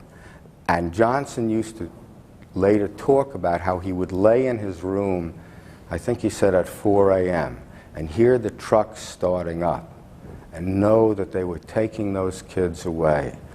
And he would try to persuade the parents to leave the children in school. And he tried to teach, make them really study. He would spank the boys and tongue lash the girls if they didn't speak English, because he thought that was very important. It's really a heroic thing. He said when he was president, I swore then and there that if I ever got the chance to help those underprivileged children, I was going to do it. And I believe that whatever other strains, unpleasant strains, not to be minimized, there were in Lyndon Johnson's character, that was a sincere one. I want to thank two people who have been very helpful to us throughout this whole project. Dick Baker, who is the Senate historian, and I'll bet Robert Caro knows Dick Baker, and Don Ritchie, both of them associate Senate historian. Do they help here? Yeah. You know, the United States has a very valuable resource in those two men, Dick Baker and Don Ritchie. Before they came along, you had the hardest time learning anything about about the Senate, well, they're on the Senate side, about the Senate. And this is an institution that's quite fascinating. We don't know very much about it. And they have made themselves true experts on it. I mean, I can be sitting there in New York at any moment, and I come to something I don't know. You can pick up the phone and you can call Dick Baker or Don Ritchie. The answer comes right over the phone. Their knowledge is remarkable. And thanks to them, if I just may say so, we have never had we've had a series of addresses, but one of the things I try to do in my book is to give a history of the Senate, because I think it's important that we understand its place in American government. As long as we have the electronic connection, I hope we still have it, we want to show you the ranch, the LBJ Ranch one more time, which is located about a 3-hour plane ride from here. That is a live picture along the Pedernales in Stonewall, Texas. And you're right there where I guess we're about to lose it. We're right there where the Texas White House was located. And earlier today, you saw Joe Califano and others, Pat Nugent helping us, Lynn Nugent, I guess he calls himself, Lyndon Patrick Nugent, who is the son of Lucy Baines Johnson and Patrick Nugent, their first child, first grandson of the president's, born back during the time when he was in the White House. And we are here right outside the Senate. Bill Heffley has his camera outside of our room now where you can see where the Senate hallway is. And if you were to walk right straight through that door, if the Senate was in session, which it is not, you would be on the floor of the Senate. And right behind him is the door in which the senators walk down to go back to their offices. And also, from time to time, tourists can come up that door if they have special access and walk inside this room, which is S211, as we're talking about the Senate years of Lyndon Johnson, which Bob Caro, again, were what? 1949, 1961? Yes. As we take a call from Fairfax, Virginia. Go ahead, please. You're on the air. Thanks, Brian. My name's Scott Bartlett from Fairfax, and Mr. Caro, I just want to say first a comment and then a question. Sure. I believe that your book, Path to Power, is one of the greatest biographies of the 20th century of American political biography. And frankly, it rivals, in my mind, only with Andre Marois' biography of Disraeli. And particularly that chapter you wrote on LBJ going back to his dad, that first campaign for Congress when he won. I thought that was great. And I really do believe your books are highly flattering in terms of a true portrayal of Johnson as a compassionate but complex man. But my question is, I used to be an aide to Wayne Morse, and I understand that it was Wayne Morse's conversion from being an independent to a Democrat that resulted in LBJ's assuming the Senate majority leadership. And I wonder if you know basically some of the history and the evolution between that event, if in fact that happened, and the evolution when Wayne Morse turned against the Vietnam War. Because in his last year, Morse would tell me, even though he was virulently against the war, he had a great affection for LBJ. Caller, when did you work for Wayne Morse, and where was he from? Wayne Morse was from Eugene, Oregon, and Brian, he was one of only two, he and Ernest Greening of Alaska, to vote against the Tonkin Resolution. And he was born in Massachusetts, a La Follette disciple and dean of the U of O Law School when he was 31, 24 years in the United States Senate, and I believe a Mount Rushmore-esque figure. And he served from 44, when he was elected a Republican, re-elected in 50 as a Republican, and then shifted over because he disagreed with Nixon to an independent, and then in 56 became or 55 became an independent. And Bill Noland, by the way, wouldn't let him on foreign relations, and I think that was one of the dynamics. He shifted over, and LBJ gave him a position, which may be apropos to what Mr. Caro said about the committee power of selection. When did you work for him? From 1971, when we were trying to get back, I worked for him, as a student at the U of O in '68 when he lost to Packwood. But from 1971 through 1974, we ran against Mark Hatfield and had a close election. And in fact, Morse was instrumental in Hatfield's being elected in '66. He endorsed Hatfield as a senior senator from Oregon as a Democrat. He endorsed Hatfield in '66, and the conservative Democrats turned against Morse for Packwood in '68. And then I worked up through '74 July when we were having a return engagement with Packwood. And I think in the period of Watergate, we may very well have beaten Packwood, but then Senator Morse died suddenly and tragically in '74. Okay, thank you. Now back to his question. You remember correctly. It was at the time when the balance in the Senate was 48-47. Lyndon Johnson was asked, and one independent, Wayne Morse. Lyndon Johnson was asked what committee. I think I'm misquoting myself here. The right quote's in the book. What committee he was going to give Morse, and Johnson said, whatever committee he wants. And Wayne Morse voted with the Democrats. The Democrats organized the Senate, and Johnson was majority leader. But the other thing that you said is also correct. Morse was a senator who really remained independent. His opposition to the Vietnam War is only one example of the independent stands that he took there, and basically Johnson was always trying to keep him under control with varying degrees of success. Next call, Topeka, Kansas, for Robert Caro. Good morning. Good morning, sir. I, too, am pleased to hear that you are among the living.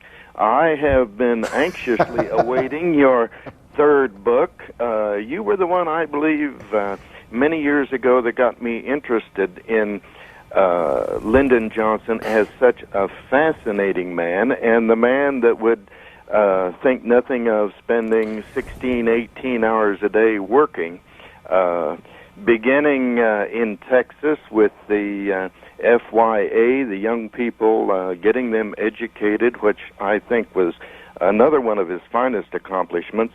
I might ask or comment that I think maybe the person with whom he was the closest might not have been Sam Rayburn while he was in Washington. But anyway, the question I have, is I'm in hopes, and I don't want you to give away too much, but that you cover the relationship, the one that I find extremely interesting, between President Johnson and John Edgar Hoover. Could you comment on that, please? I am going to get to that. I'm not up to it yet, and I'd rather not comment on it yet for that reason. You know, I will say they live, if you go up to where Johnson's house was in Washington, 30th Place, Hoover's house is diagonally across the street. Do you ever get tired of covering and thinking and writing about Lyndon Johnson? That's a wonderful question that I get asked a lot. I don't, and the reason is that I'm not looking at Johnson. You know, I didn't say, I never was interested in writing the life of Lyndon Johnson or of Robert Moses, to write the life of a great man. I never had any interest in that. I wanted to use these lives to show how political power works in the United States. Moses, urban power, and Johnson, national power. So each book is different. Like in this book, I had to learn to whatever extent I could how power worked in the Senate, which I don't think has ever really been explored. It was fascinating. For the first volume, I had to learn the Texas Hill Country and what those people were like. Fascinating. For the last volume, I'm going to take, because of the civil rights and the voting rights, Anna and I, if I can persuade her to go, are going to go and live, and I think you have to live at least pretty close to a year in a southern city. See, what difference did it make to black people in the South that they had the vote? Were the streets paved before? Which often they weren't. They got the vote, suddenly the streets were paved. Did they have better schools? They got the vote, and suddenly they got better schools. What difference did that make in these people's lives? What's the effect of power on the people that are affected by it? Okay, at the same time, it's Lyndon Johnson. We're going to go and live, if I can persuade Ina to go, I think she's more anxious to do this, to live in Vietnam. I want to go to one of these villages that Lyndon Johnson personally picked as bombing targets, because he used to personally pick some targets, and see what it's like. I want to be able to explore in that country what it's like when a modern industrialized nation makes war on a, backward is not the right word, but a more, less industrialized nation. Let me ask you, do you have any suggestion as to what city it might be in the South yet? No, I have to finish this book before I really, you have to pick the... All right, here's the toughest question I can ask you. How old are you? Am I? Yeah. I'm 64 years old. 64 years old. You got another year or so before this other book would come out. That would make you 65. Yeah. How long do you think you're going to be able to be interested for the fourth volume? Oh, well, you ask good questions, as always. One of the reasons that this volume has taken, well, I wrote 3 books before the Moses book, and they each took 7 years to do.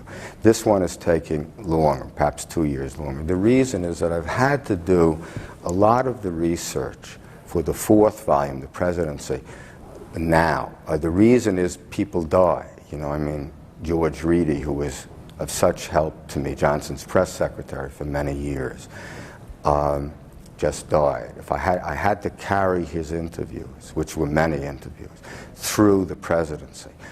Arthur Goldberg, you know, people are always calling me. I mean, it's Lyndon Johnson's cardiologist, J. Willis Hurst, down in Atlanta, called me like about 3 weeks ago. I mean, if you're, you know, I'm writing this rather complicated thing on the civil rights fight in 1957, the phone suddenly rings, and it's Dr. J. Willis Hurst, who, of course, was Johnson's he treated his heart attack in 1955 and treated him up to the time of his death.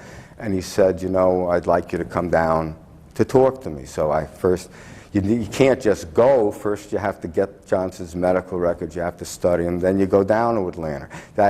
I stayed, I think, with Dr. Hurst for only was it 3 days, I think, or maybe it was just 2 days. But it takes time to do that. There have been a number of people who are very important for that 4th volume who would say to me, I want to talk to you. You know they're getting old. You also know that if you want to ask intelligent questions of them, if you want to know what they're talking about, you have to go through their files. You have to see what they were really doing at the time, so they can't just tell you a story. You're not going to know the question to ask them. That's been very time-consuming. It's given me a head start on the next volume. I also should, in line with your question, mention that I'm going to turn these 4 volumes into a 1-volume Lyndon Johnson. I guess what you were too polite to say is if I live long enough. If I live long enough, that's what I want to do. Rohnert Park, California. Go ahead, please. Thanks for waiting. Yes, thank you. A few callers back, the gentleman asked a 2-part question, and I'm sure he's as frustrated as I am that the second part wasn't answered. It was regarding about Lyndon Johnson's need for love that maybe motivated him. Sorry. Thanks a lot. That's my fault. I just did. Sorry, I forgot. You know, that's a statement which is basically, you can say it's true, but then you have to say, what is love? I mean, it's sort of a rather imprecise statement. Lyndon Johnson had great needs for gratitude, for respect, for affection, for dominance, for power. You can say gratitude, respect, and affection, that's love. If you say it that way, he really did have that need. And when you learn about his boyhood, I mean, I thought myself, certainly to my mind, the saddest or most poignant thing I ever learned was about what Lyndon Johnson's boyhood was really like, because he had tried so hard to conceal it. Not because there was anything that he should have been ashamed in it, but because he was ashamed of it. And you understand him after you learn that, and you see how everything in his life went back to that, including what you can call a need for love. All those people on the screen right there are now dead and are buried, most of them right there on the property? Well, Sam Houston, his brother, is dead. I'm not sure the current status, Josepha has died. I haven't been in touch with Rebecca. And they're right on the property at the LBJ Ranch are the grave sites, and Lyndon Johnson's gravesite is the big tombstone right there. Right. And there's a spot there to the left for Mrs. Johnson.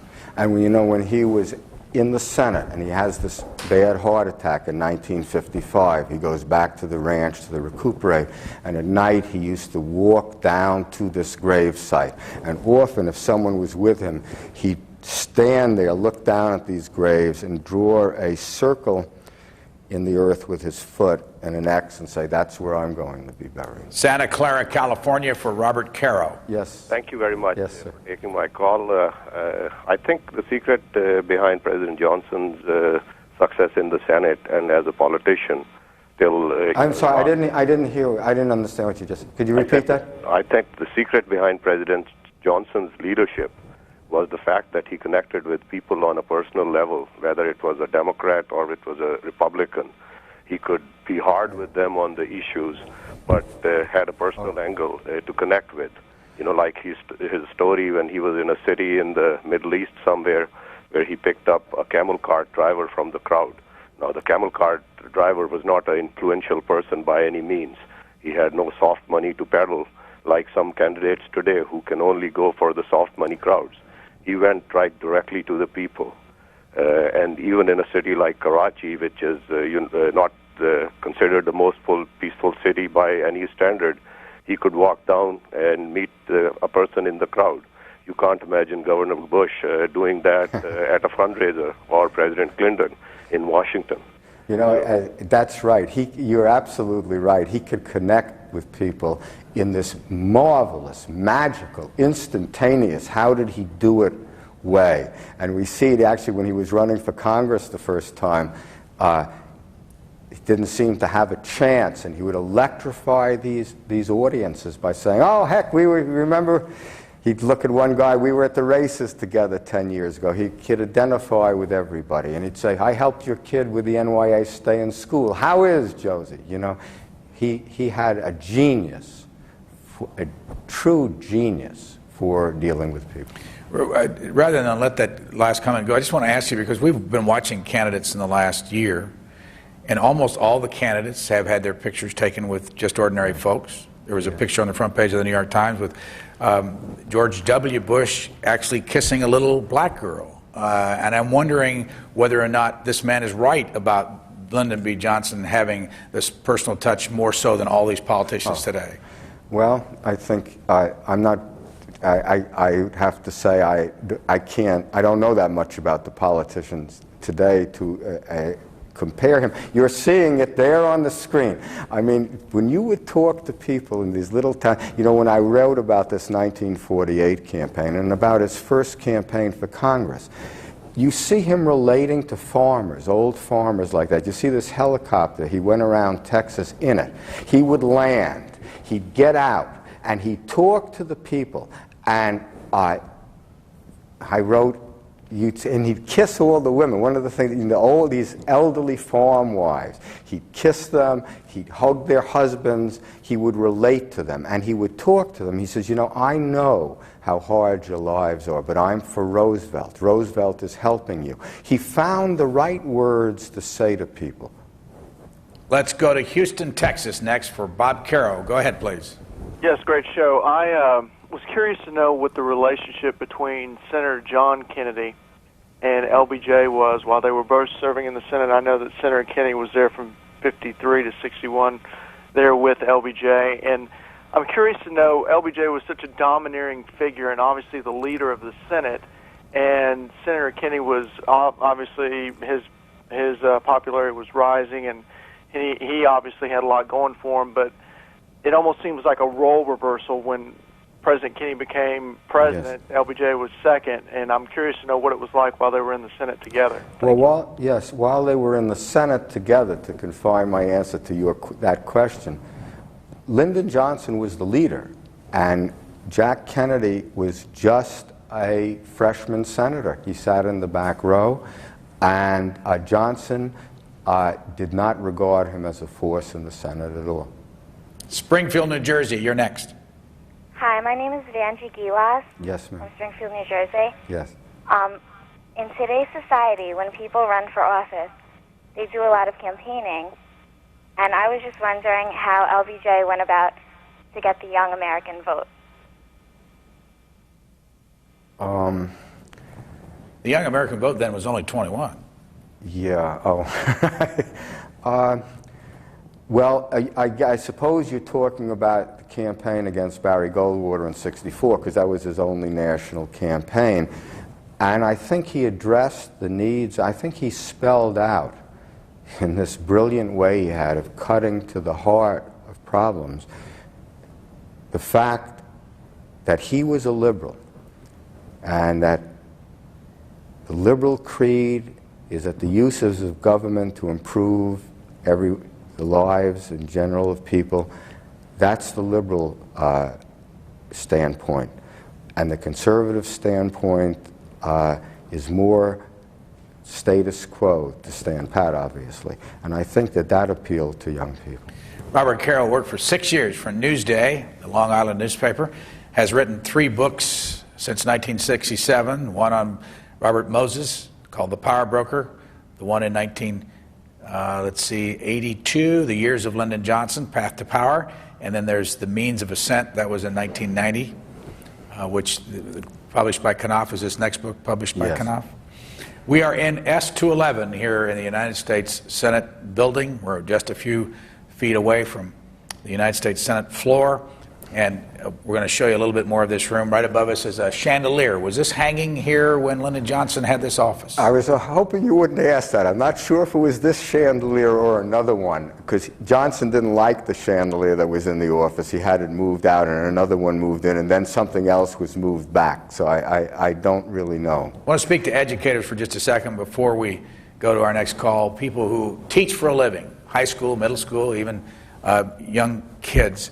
We have our C-SPAN in the Classroom program that provides you with a lot of special information and a timeline chart that we've talked about many times here. And as we get down near the end of this program, we want to make sure that you have those items for your use in your classroom. It's free of charge. And we pledge to you we're not coming back at you for anything. We don't want anything in return. We want you to enjoy this material that our C-SPAN in the Classroom organization provides. And the number is on the screen. It's 202-626-4858. Folks are in that office right now, and we'll take your call. And if you're watching this not live, there'll be a videotape, or an audio tape there to take your number, and they'll call you back. You must be a classroom teacher, and you also can sign up for this, cspan.org/classroom. As we take a call for Robert Caro from the United States Senate, we go to Seattle, Washington. Go ahead, please. Good morning. Good morning. Thank you for taking my call, and greetings from the beautiful but very wet city of Seattle. My question is, in all of your research work on LBJ, have you found anything, and I want anything that would link LBJ to the assassination of John Kennedy or the cover-up? Thanks, caller. No. Next call, Lexington, Kentucky. Go ahead, please. Hello, Lexington. You're on the air. Hi, I'm calling from Rochester, Minnesota. You're on the air, Rochester. Yes, ma'am. Hi there. I was wondering if you were speaking about the chandelier in the office, and my name is Sean Kettlecamp. I consulted on a couple of books on White House history, and I know you said you didn't know, but I wonder if that chandelier wasn't in the East Room of the White House at one time, I believe during President Grant's administration. I know at one point Jacqueline Kennedy, in her Great Restoration, had Lyndon Johnson as vice president bring a chandelier from the Capitol, and it was hanging in the treaty room of the White House. I don't know if that is that particular one, but and I'd also like to know if you could comment a little bit on, since the tapes have come out with Lyndon Johnson, that there was actually quite a closeness between he and Mrs. Kennedy and his relationship with the president. Thank you. Well, yes, the chandelier, you're very good on your history. If this is the chandelier that was here in the 1950s, that is the same one that was in the treaty room. I'm just not sure if this is it or not, because as I say, it was changed a couple of times. President Johnson and Mrs. Kennedy did have a real rapport, a real closeness, and I think he was very considerate in his relationship with her. She mentioned the tapes, the audio tapes, which we run on our radio station every Saturday afternoon at 3 o'clock, and they can also be heard via the internet. Why do you think they released the audio tapes? Well, when I first went down and asked about the tapes in the Johnson Library, I was told that they weren't going to be released for a long time. I think they said, I may be misstating the length of years, that they weren't going to be released for 50 years. They have their own reasons for releasing them. I'm not quite up to them, so I'm going to take a pass on that. Do you think, what you've heard so far, that they've helped or hurt the Johnson presidency?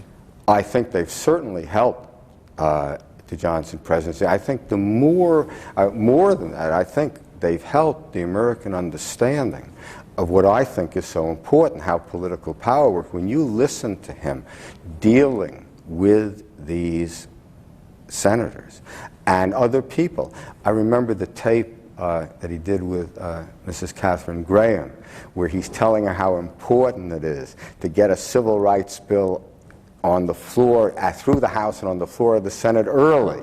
And he says, you know, because if you don't, Richard Russell is too smart for them. He'll stall it to Easter, then there'll be the Easter recess, and then he'll say this, and then by the time you come back, it'll be the next time. And you say, oh, God, that's just what Russell did. And it's actually one of the best explanations in very earthy language, earthier than I can probably use here, of how the Senate defeated civil rights legislation for 82 years that's ever been given. And I think there are a lot of real gems like that in the tapes. Were you surprised to hear in the interview we did with Mrs. Johnson that she did not know those tapes were running? I'm not surprised, no. Next call. Denver, Colorado. You're on the air. Good morning. I have a question about the 1958 Texas Senate race. My grandfather was James Hart, who was on the Texas Supreme Court in the 40s and 50s. During his tenure there was a case involving the Brown brothers, and he ruled against them. In 58, he ran for the U.S. Senate and lost to Ralph Yarborough, and I've always wondered if the Brown brothers and Lyndon Johnson had any role in my grandfather's defeat, and if you had any knowledge of that campaign. And I'd also like to say that I think that The Path to Power was the single best biography I've ever read. So, thank you. Well, thanks a lot. The Brown brothers were very much opposed to Ralph Yarborough. They were rabid. I mean, these were, you know, one of the interesting things and the complications about Lyndon Johnson was that Herman and George Brown were rabid reactionaries, rabid racists. I'm not even going to use the terms that they would use to describe African Americans. And they supported this president, who was our greatest, in my opinion, our greatest civil rights president. But they did play a role in the 58 election.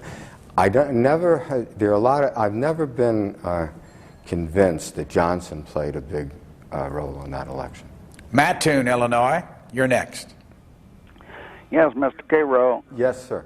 I read your biographies, and it was absolutely chock full of inaccuracies.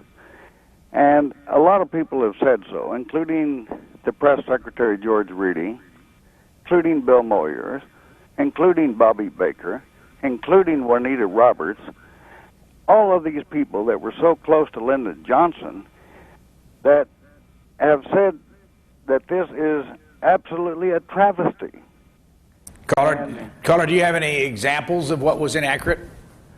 Well, I'll tell you this, they are so numerous that I could go on and on and on. But sir, I guarantee you this, I'm a relative of LBJ, and I was there in 1958 in the Senate years, and I worked for Bobby Baker. And during this time, I will tell you that this next biography that comes out, there's going to be a lot of people that are going to know whether it was prejudicial or not. Sir, if you're going to give an accusation, though, about all these inaccuracies, don't you think you ought to have at least one or two? For instance, his portrayal of Coke Stevenson is a remarkable twisting of history. Like what? Well, he portrays Coke Stevenson, talking about George and Herman Brown being reactionary. If there was anybody that was more against civil rights than Coke Stevenson, nobody knows who that is. That's one right there. And to make Coke Stevenson, who absolutely rigged Brown County during the same election. Well, I'm afraid I just don't agree with you, sir. And I wasn't aware that all these people, I certainly sort of resent very much you saying that George Reedy found the book inaccurate, because I happen to know what George Reedy thought, because I spent a lot of time with him. As to the other things you said, it's such a broad brush that I wouldn't even try to answer the question. Caller, what's your relationship with Lyndon Johnson? Are you there? Boise, Idaho, you're next. Go ahead, please. Yeah, I just had a question about LBJ's relationship with John Connally, the governor of Texas. I understand initially John Connally started as a secretary out of college with working for LBJ. And over the years, I was just curious as to if you could shed any light on their relationship. Well, Connally was always, in many ways, the assistant closest to Lyndon Johnson. It went all the way back to, I think he went to work for Johnson when he was only 29 years old, and Johnson was at that time a young congressman. I probably have that age wrong. But Johnson really relied on Connally. Connally was very close to him. They thought a lot alike in a lot of ways. And there were very delicate times in Johnson's life. He wanted Connally to do things for him that he wouldn't really trust anybody else. Go back for a moment to the list that he read of people who had been heavily critical of you. Bobby Baker, is he still alive?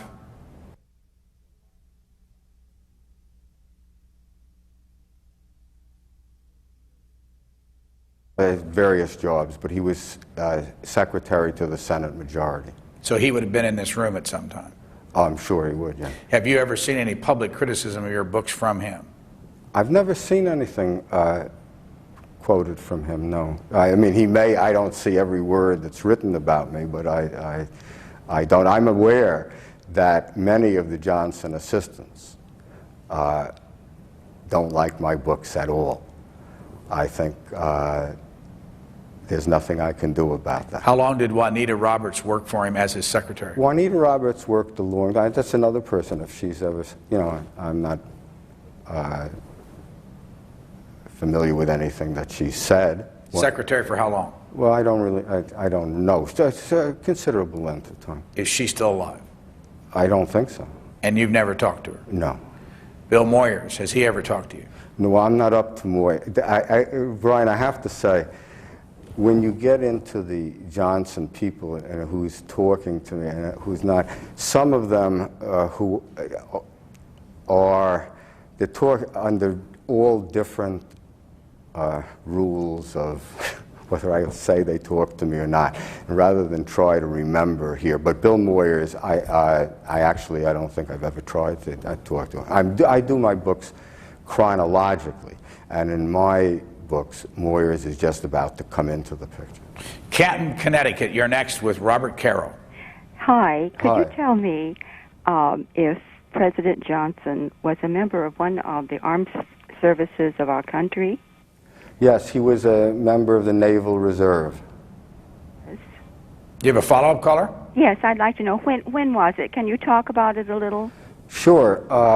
Well, I forget the year that he enlisted in the Naval Reserve, but when World War II broke out, he was in, I forget the term, but he went on active service.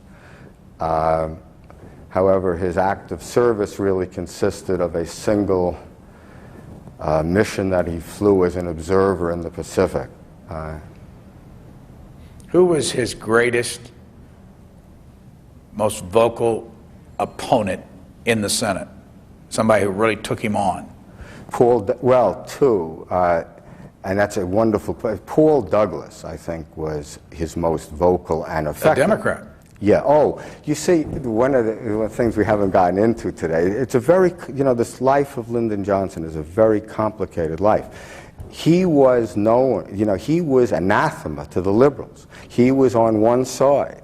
Paul Douglas, Herbert Lehman, they were, Tom Hennings, many of the names that are less known to history were on the other side. Paul Douglas was a very eloquent, crusading liberal who, year after year, would lead the fight for civil rights in 1951, in 1953, and 1955. Each time, Douglas and the liberals were defeated by maneuvers orchestrated by Lyndon Johnson. Then in 1957, Lyndon Johnson wants to pass civil rights legislation and gets this bill through. And it's an amazing feat. One of the concerns of this volume that I'm working on now is difference between idealism and pragmatism in getting things done. I don't want to talk too much about something I haven't published yet, but you really say, could these guys have ever, with all their eloquence and all their idealism and all their great sincerity, ever have gotten these civil rights bills through the Senate? My feeling is no. Lyndon Johnson got those rights bills through the Senate, and there's even a scene in my book, quite a wonderful one. It's not in this office, but in his office upstairs, Lyndon Johnson's office upstairs, where it's not about civil rights, but about a public housing bill, which was going to greatly benefit minorities. And Douglas had been trying to get this bill through for a long time. And Johnson gets it through with one of these that is really fun to write about. Tricking Nolan, making him think he had all these votes, Then all of a sudden he But Johnson knew he had the votes. And all of a sudden the Southerners came in, and it was no. This was for the South. And it was a brilliant maneuver. And Douglas, after the vote, Johnson is sort of holding court in the room up on the next floor. They're having drinks, they're celebrating. And Paul Douglas comes in, and he stands near the door. And this was very hard for him to do. He says, "I don't know how you did it, Lyndon, but you did it." And it's another great victory. Senator Paul Douglas, a Democrat from Illinois. We go to Canyon City, Colorado for Robert Caro. Canyon City, Colorado for Robert Caro. Yes, Mr. Carroll? Yes, sir. I'm wondering, I read a book during the Goldwater Johnson campaign, and the title of the book was "A Texan Looks at Lyndon." Yeah. Well, It was written, the author was a J. Evetts Haley. Yes, sir.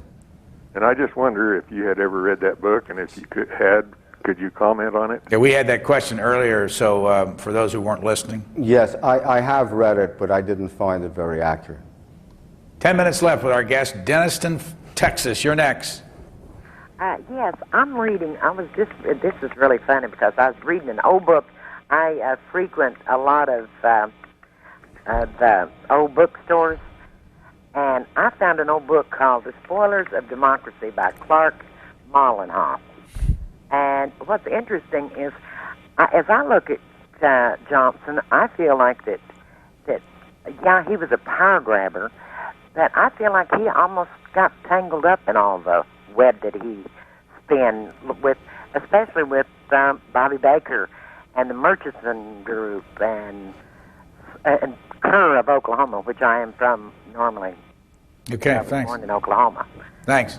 Did he? You tangled up in his own web? Well, I'm not quite sure what it means, but Mollenhoff did a lot of investigative reporting, which holds up when you go Clark back. Mollenhoff used to be the Des Moines Register? Yes. San Francisco, you're next. Hello. Hi. Hi. How are you? I wanted to ask Mr. Carroll, if I could, if he has any information or knowledge of LBJ's opinion about the assassination of John F. Kennedy. That's all. Thanks.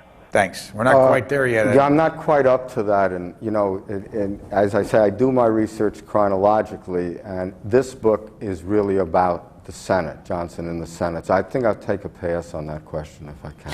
One of the things that we've learned as we've gotten down near the end of our series is that people who are still alive and libraries involved in this can be extremely sensitive. We've had a lot of difficulty without going into great detail. I wish we could tell the audience all the little stories that have gone on. And I guess I want to bring it up because I want to ask you, first of all, have you had difficulty? We have not, by the way, had any difficulty with the LBJ Library. Have you had any difficulty when you've tried to study this man, going to that library, in spite of the fact that you are writing some tough criticism? Right. I'll answer that. I was unhappy because I didn't really get to put in all I wanted to that gentleman who was telling me how critical all the so many Johnson people are about my books. Of course, I know they are, and there's nothing I can do about it. I don't believe there has been one fact between the first two volumes. I think we have 1,600 pages. I don't believe there's one fact that anyone has ever disproven. As far as the library is concerned, it's almost like I feel like I was one of the reporters covering the Vietnam War. The administration of the library, the director, Harry Middleton, as I say, they never invite me to anything, which is not a minus in my view because I do enough speaking as it is. But on the other hand, the staff of the library, the archivists, I related to the generals and the lieutenants or the majors in Vietnam. They're quite wonderful to me. I mean, they're a group of people who have chosen careers as presidential archivists. It's a huge, if you go to this library, it's a huge place. I forget the number of documents. I think the last time they said there were 34 million documents or pages down there. So you yourself would never really know all the places to look for something that you're interested in, what they're filed under, etc. But the archivists have been, for all these years that I've been working on these books, uniformly wonderful. I want to thank Gary Sisko, as the Secretary of the Senate, for letting us come into this room. It's not the easiest thing in the world to get this kind of thing done, and also Amy Burton, who is on his staff. And our own producers, the executive producer of this series is Mark Farkas, and Maura Pierce was the producer down at the ranch and responsible for this stop. They spent a lot of hours and a lot of days and a lot of weekends making all this work. We've only got time for a couple more calls for Robert Caro, who is here in S211, the LBJ room in the United States Senate. We go to Decatur, Georgia next. Go ahead, please.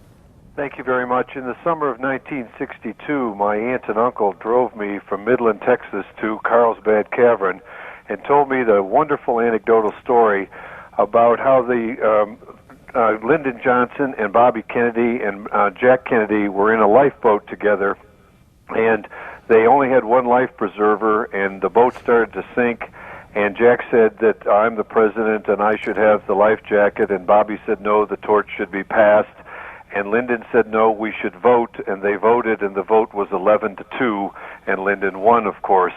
Anecdotally, of course, just talking about his great power and some of the controversy that occurred.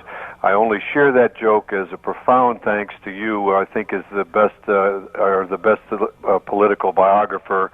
I've read every one of your books and look forward to the next one, and to Brian, who has done a great service to help us all understand government. Thank you. By the way, Paul Brown is one of our other producers and working on the Reagan stop, which will be at the ranch in a couple of weeks. Around December, we're going to Plains for the Jimmy Carter program, going to the Yorba Linda Nixon Museum for that particular program, and then in Hope, Arkansas, will be our last program on December the 21st, I think. It's a Monday afternoon, in Hope, Arkansas, where Bill Clinton was born.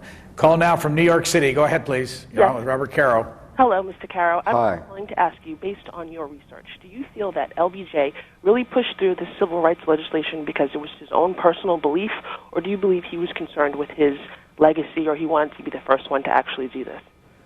Well, as I said earlier in the program, with Lyndon Johnson, everything is complicated. But I do believe that going back to his youth, his compassion is sort of one way, his empathy, his sympathy for, his understanding of the needs of poor people of color. I do believe that that goes all the way back to his youth, that he always wanted to help, and that's part of it. One last time, I want to give that telephone number for our classroom teachers, 202-626-4858. That's the number you call if you want to join our C-SPAN in the classroom and get the materials for this series. They're all on the internet. They're all going to be repeated. If you're watching this live on December the 20th over a 10-day period, you'll be able to record them and keep them on the shelf and use them in your classroom. That's December the 20th for 10 days, and the times will be on the website, and we'll also give them as we get closer.